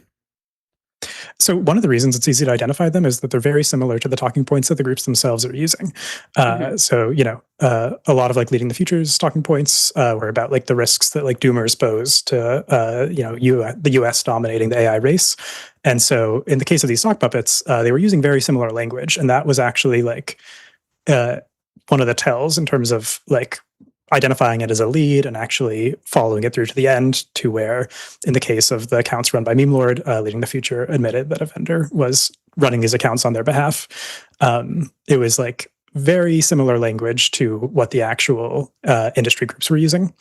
And I think this is what you would expect, or like, it's, in some ways it makes it challenging because you have to like discern like what is the actual like organic proponent of this position and what is like the artificial proponent. But there are ways to do that, including like looking at how similar the language the different accounts are using is in ways that sometimes can only be explained by some sort of like artificial inorganic process generating it. Yeah. And I assume with like, oh, go ahead. Yeah. Do you find that these are like industry interest? Have you done any work on like maybe foreign sort of astroturfing campaigns as well, or do you sort of stay focused on what's happening domestically? I mean, right now, one thing I'm looking at is the arguments around like Chinese interference in the data center discourse. Interestingly, like right now, one of my best guesses is that some of the discussion around this is itself fueled by like the industry trying to push it through potentially. And I think it's like pretty obvious to me that like 99% of the like data center pushback that's happening right now is organic. And, I'm not like a defender of this. Like in my opinion, it's a lot of these arguments are misguided. Nonetheless, I can admit that most of the people who are worried about data centers are like authentic Americans that maybe for a mixture of like unhappiness about AI or just like typical NIMBYism are like really opposed to these projects. I suspect that there has been some Chinese influence, and I followed the reports around that. Like, there's been some from like the like Bitcoin Policy Institute, and even OpenAI recently released a threat report where they disclosed some attempts that Chinese affiliated actors were making to use their products to kind of artificially disseminate some anti-data center messages. But it's also the case that like these reports, the evidence that they point to ends up being like pretty flimsy, or it ends up like even the OpenAI one at various points in the report, they basically admit that like no one really saw these tweets. Like I think one part of the report says like, oh, there were like 2 views on this. Like one of them was probably us, the investigators, and like one was probably the person who posted it. And so and this is actually like a departure from a lot of OpenAI's past threat reports, where they've tended to focus on things that were operating on a much wider scale. So yeah, I suspect that the PSYOP goes both ways here. Yeah. I'm looking through the Midas Project website, and you guys state you were holding the hyperscalers accountable. Has this sort of changed? And are you guys focusing on frontier models or frontier labs, at all? Yeah, I would say that our main focus now is like OpenAI, Anthropic, and Google and Meta to a lesser extent. And so we should update that copy. And on that point, tell us about the SpaceX AI Grok 4.5 possibly breaking, you say, California's AI law? Yeah, this is a case where now they've actually. So the heart of the concern at that point was that California's SB 53, which is this flagship transparency law that the state passed, requires, among other things, the release of a model card for models that are trained with more than 10 to the 26 flop. And XAI has had less than perfect model card diligence in their history. At one point, I estimated this, and I haven't done it for a few months, but my guess is that still more than 50% of the models that XAI has ever released were not accompanied by a model card. And even the ones that do exist, they're pretty flimsy. In fact, Grok 1, which I think was the first model they released, if you search for that model card, you'll find an HTML page on their website with 200 words saying essentially here it is. This is the model card. This is Grok 1. You can go use it here. And so it's really stretching the definition of what a model card is.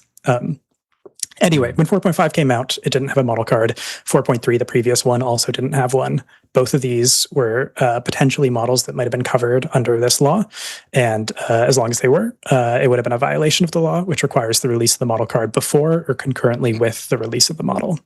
After we published that, XAI did release the model card. And they also quietly updated it 6 days later, by the way, which we haven't written about yet. But now, if releasing a model card a week after the model comes out counts as concurrently with release in the eyes of California, they might be in a better place here. Yeah. So we were also talking right before we went live about the debate over preemption of state AI laws. So where does Midas come down on that? Yeah, I mean, Midas tends not to take official stances on legislation. And so, maybe I'll just speak from personal capacity here in terms of my own reaction to the preemption debate, which is that I think some of the discourse around how onerous these laws are, the idea of a patchwork that contradicts itself is a little bit misguided. California's SB 53, the one that we're talking about, is almost identical to the other important laws that got passed in New York and Illinois and potentially Massachusetts soon.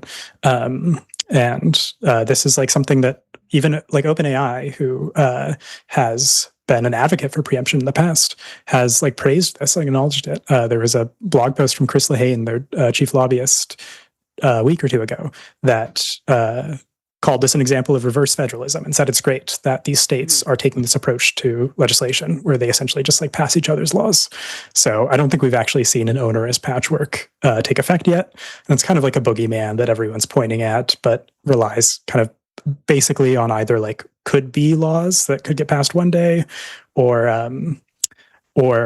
if not, could be laws, maybe laws that are introduced but are never going to actually get any support behind them. Yeah. So something I think it would be interesting for viewers is if you explain the entire super PAC landscape. So what are the main super PACs and how do different companies, different groups sort of contribute to them? Yeah. And in fact, I'll zoom out to PACs at large, or even just industry groups doing political activities at large, because Innovation Council Action, for example, has announced plans to spend on elections, but is currently a 501c.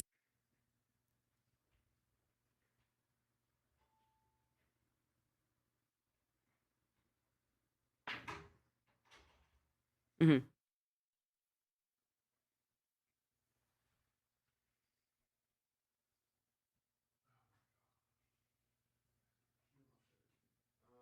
We lost everything.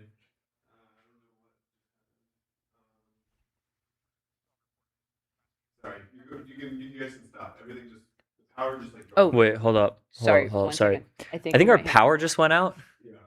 So all our computers. Oh, our power. Yeah, our power just went out. Bruh. The super PAC struck us. Wait, how did our computers stay on? I'm not sure why some of the stuff Hmm. What? the Mac may shut down, but Yeah, that's never happened before. Weird. You know what's crazy is that you're still on the stream, and it's 3 of you. Look at this. Oh, that's really funny. the stream didn't stop. The stream.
Okay, we're back, I think. So I was just asking you before we got interrupted momentarily about the super PAC landscape in the U.S. and especially specifically the AI super PAC landscape. Yeah. So the first big heavy hitter was Leading the Future, which as early as the beginning of 2025, I think you had folks from A16Z and OpenAI getting together and thinking like, how can we kind of recreate the success that the Fair Shake super PAC had for the crypto industry, for the AI industry, and starting even sooner in the election cycle. And that led in late August to the announcement of Leading the Future, which was going to spend at least $100 million broadly advancing kind of the AI industry's interests. I think at the start, it looked like they were just going to be expressly kind of pro-preemption as a policy agenda. Now they've started like walking it back a bit and supporting some state laws, including the final version of the RAISE Act that got passed. Mm-hmm. In response to that, I think two other heavy hitters emerged. One was the Anthropic-linked Public First super PAC, which in many ways seemed like it rose up to like counteract the influence of Leading the Future. Certainly it tried to operate that way in like the Alex Borez election, where they were both spending heavily on opposite sides supporting and opposing him. And then there's also this, and that is a group that looks like it's on track to be another kind of $100 million group or kind of within that order of magnitude. Right. And there's one more group I know of that's spending this much, and that's Innovation Council Action, which is like this David Sachs linked group that as of early this year is reported to be spending on elections or planning to spend on elections. And that will be with like a kind of Trump aligned focus on being like pro-export, probably like anti-state law and pro-preemption, broadly like trying to keep the industry ripping. What about Public First? The Anthropic one. Yeah, that's the second one I mentioned. Yeah. The one that's like the counterweight to Borez. Yeah. So what are sort of your thoughts on how, salient and pervasive of an issue AI will be in the next election? The next election being like 2026, I think that the answer is like probably about as salient as it is today, which is to say that like there is a lot of concern about it, but a lot of that concern is like data center NIMBYism and stuff. It isn't like people are like primarily evaluating their politicians on the basis of AI. My expectation is that by 2028 that will shift.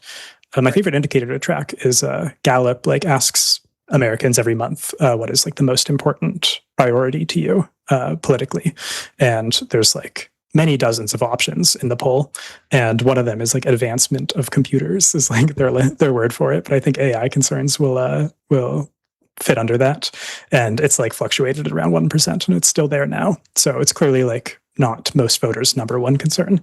Right. By 2028, if I had to put a number on it, I think we might be like 10 to 20% on that. Yeah. And then by 2030, maybe 50 or more. Yeah. And how sort of like tech positive do you think, like decoupling tech from AI, just generally tech positive do you think the American public is right now? Maybe there's like a stated revealed preference gap here. Yeah. I think that they like claim to be much more negative on it than they like really are in their kind of like purchasing decisions and stuff. So I think it's benefiting a lot of people, but I think that there is like being anti big tech is an extremely popular position, just as like your claimed values. Yeah. Yeah, there's a lot of like sort of like philosophically anti big tech, but then like you order on Amazon like every week. Sort of like that seems the to argument be surveys are like Amazon and Google are like vastly net favorable, even if people say they hate big tech or capitalism. Yeah.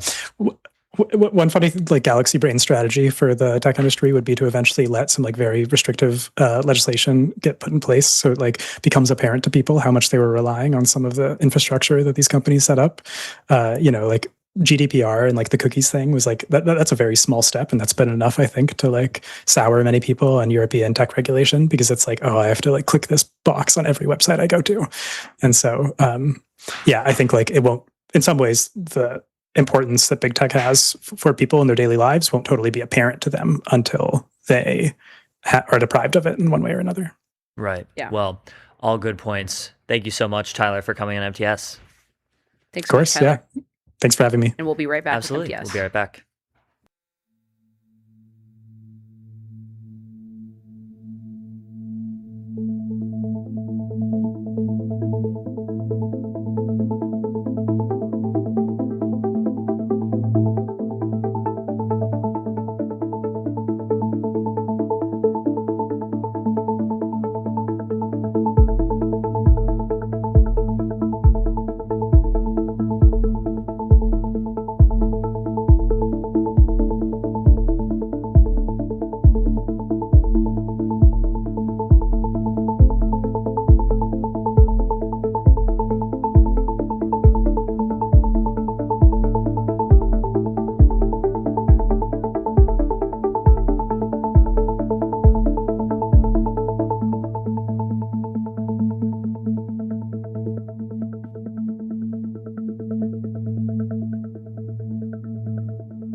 All right, we are back. We're live with Joe Nocera, who's a senior editor and writer at the Free Press. He's had a long career in journalism at the New York Times, Bloomberg, Esquire, GQ, Fortune, Newsweek, a lot of different places. So Stacked resume. Absolutely stacked. So Joe, Well, welcome to MTS. You know what they say is like when people say, why can't you keep a job? I mean, in our industry, this is pretty standard. You know, people float around all the time. It's great. That's right. But I'm 74, so it's different for me. True. So you just wrote an article in the Free Press called "A Peace Plan for the Data Center Wars," about why data centers need not be so controversial. So can you tell us, for the audience, like the thesis behind this article? Sure. My thesis is, number one, the country needs data centers. There's just no getting around it. You can't stop them. It's like trying to stop drilling for oil. You know, it's just, you may hate fossil fuels, but you got a car and you need to drive it. And right now, and for the next 20, 30, 40 years, we're going to need oil. Without data centers, you not only, people associate data centers with AI, and there's a good reason for that, which we'll get to shortly. But right now, long before AI was around, data centers were here. We've been building data centers for 20, 25 years. The cloud is nothing but a bunch of data centers, you know? So now we have AI, and AI has made it necessary to have monstrously larger, more powerful data centers than we've ever had before. And that's created controversy that didn't exist before because of the need for land, because of the ways in which the data center developers and big tech have gone about getting that land and building those centers, and the ways that communities have felt like they have been screwed by the data center companies that have come in and sort of trampled on them and made them feel like that their needs and were ignored or trampled over. So that's the issue. Yeah. So I guess what do you find legitimate about the data center concerns versus what you see more as what you mentioned, like data centers are just infrastructure. They have been around for a long time. And people are sort of projecting sort of big political notions and ideas about AI onto them. Right. So there's two things. One is a generalized fear of AI, which exists, but it exists, but it's not really a political force per se. The data centers themselves are more a political force because of the effect they have on local communities. And for the most part, the objections in local communities have nothing to do with AI per se. In fact, I interviewed a bunch of people who said, I don't have any objections to AI. My objection is that the data centers that I have had to deal with that are in my neck of the woods, my electric bill has gone up, my water bill has gone up, there's noise, my property values have gone down, it's just been terrible. And I want to say that's legit, totally legit, as of, a year and a half or 2 years ago. It's less legitimate today. And so what's happened is that there's a disconnect between what the data centers are today versus what they were a few years ago. And the people who are complaining about data centers haven't sort of caught up with the essence of the modern technology. So just to keep going. In Utah, where they're about to build the biggest data center ever built, they're not using the grid. Data centers can't use the grid anyway because the grid is just about full. There's really not a lot of excess capacity on America's power grid. So what this data center is doing is they're connecting to a natural gas pipeline, and they're going to get their power from a natural gas pipeline. So it will not have any effect on the community. The second thing they're going to do, and this is a new technology, is that data centers now circulate water. So in effect, they're recycling water to cool the data center instead of pulling water from a lake or a river or a community. So again, what was a problem, what was a cost, is no longer a cost. They're doing a better job of involving the communities in the location and where the land is being purchased, and being a little more upfront about who's purchasing the land. And finally, and not unimportantly, they're putting money in the pockets of the people whose communities they're invading. So, in Richland Parish in Louisiana, every school teacher got a $50,000 bonus because of the taxes being paid by the data center. It was Meta. It was actually Meta. So all in all, I mean, I do believe that this is a problem that will gradually fade away over the next 2 or 3 years. What do you think are some of the narratives that are going to help shift away from just complete pessimism around data centers? I think a lot of it is going to rely on the openness of people don't trust business, and I understand why they don't, and they're not necessarily wrong about that. But the companies need. Big tech has a reputation for, running roughshod over people generally with your data, with your privacy, lying, et cetera, et cetera.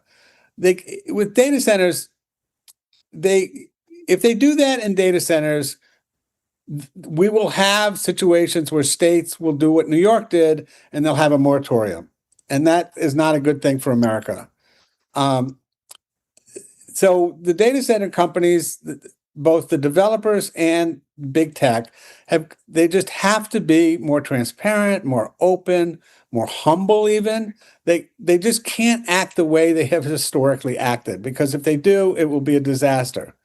My view, just based on my conversations, is that is happening more than not. And my sense is that the industry is learning its lesson and is realizing that it can't afford this backlash. And the only way it's going to get rid of this backlash is by acting in a better and more appropriate manner. What do you think about the angle that people's stated preferences are different from their revealed preferences on this?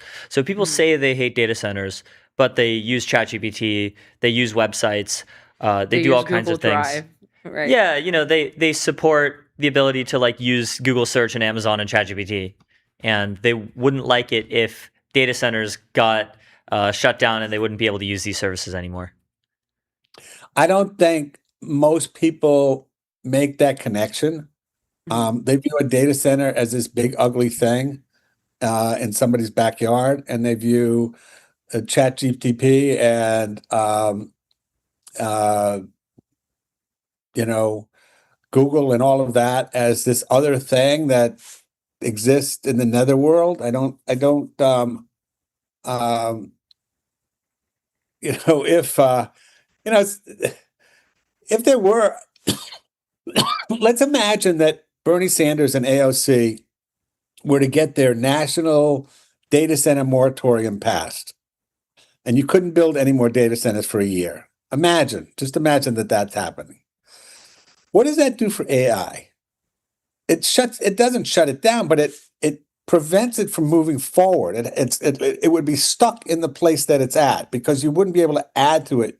You couldn't make newer iterations that used even more data, because there'd be no more place to put it.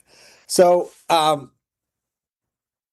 if something like that were to happen, then people would actually see the connection between the data center and their use on their computer of ChatGPT or Anthropic or Claude. And it's an interesting thought experiment. But I don't really think that's going to happen, but it would be interesting. Right.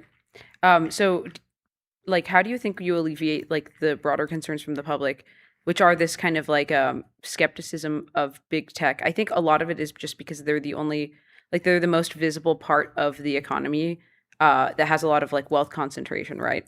So, like, how do you sort of alleviate these sort of just general like concerns about power and wealth concentration? I don't really want to alleviate the concerns about power and wealth concentration. I think the wealth concentration is ridiculous. Look, I think people, these guys who have built great things deserve a lot of money. I don't deny that, but the disparity of wealth in the country is a negative, and I don't know what the solution is, but it's not my job to try and alleviate the wealth, people's fear of wealth concentration. I think there is too much wealth concentration, and we'd be better. I think we'd be better served as a country if we had less of it. So I say, onward. Yeah, I guess like more of the idea is that like through technology like we can achieve some sort of better equalization or just make like material abundance available to everyone, right? Yeah, but okay, so we don't have the answers to so much of that stuff. So let's take AI again. Will AI create jobs or destroy jobs? The history of industrialization has been that whenever there's a new technology, that even though you think it's going to destroy jobs, it winds up creating a whole new type of job. And that as a general rule, it doesn't destroy jobs. Is AI different? We don't know. So people are right to be scared about it, and they shouldn't necessarily be sanguine about it, but we should go into it with our eyes open and be thinking about, every step of the way. What is this doing to our jobs? What is it doing to job creation? What is it doing to the working class? Right. Those are all sort of worthy thoughts, I think. Mm. And what about the environmental angle, which is, many people accuse data centers of having these very severe environmental impacts that they don't really have, especially when it comes to water usage. Like, there's some very legitimate concerns about data centers, but the water is not really one of them. Like, how do we get people to change their minds on this? Well, again, as I said, as they build data centers and they go to the communities and say, look, this is how we're dealing with water. We're circulating water. This will not affect your water bill. It will not take water out of your lake. It will, we're recycling water. We're not using any more water than you would use on your local golf course. I don't think it's, the head of the data center lobby can never get up and give a speech and say, hey, we've solved the water problem. That's just not going to work. What's going to work is like individual cases in town after community after city where, oh, water's not a problem here. Oh, water's not a problem here. Oh, water's not a problem here. That's how it's going to get solved, because you get this accumulation and all of a sudden people realize, oh, there's things to worry about, but water isn't one of them. Yeah. Yeah, well, all good considerations. Great article in the Free Press. Joe, thank you so much for coming on MTS. Thanks, Joe. Listen, you guys, this was an upside surprise. I didn't know what I was expecting with MTS production, but I enjoyed this conversation very much. Yeah, that's awesome. Glad to hear. So did we. Check out the Free Press, specifically Joe's article called "A Peace Plan for the Data Center Wars," and we'll be right back. Thank you, guys.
It's time to monitor the sponsors. Like Arena, measuring AI performance in the real world. Arena.ai. Really helpful, actually, earlier today when we were talking about QWEN. Yes. Of course, we've got Neon. Scale your startup on Neon, the Postgres backend for apps and agents, built by Databricks. Neon.com/MTS. And 11 Labs, AI that communicates at human level across every channel and modality. 11labs.io/MTS. Next up, we got Kong, the AI connectivity platform. Connect APIs, LLMs, agents, and systems with serious security and governance. KongHQ.com. Today's stream is sponsored by VCX, the public ticker for private tech. Head over to getvcx.com to learn more. And of course, Blitzy, autonomous software development for enterprise code bases. Ship 5x faster. Blitzy.com. And last but not least, AdQuick. Make your brand a billboard. Out-of-home advertising as easy to scale as digital. AdQuick.com. Shout out. Arena, Neon, 11 Labs, Kong, VCX, Blitzy, and AdQuick. And we'll be right back.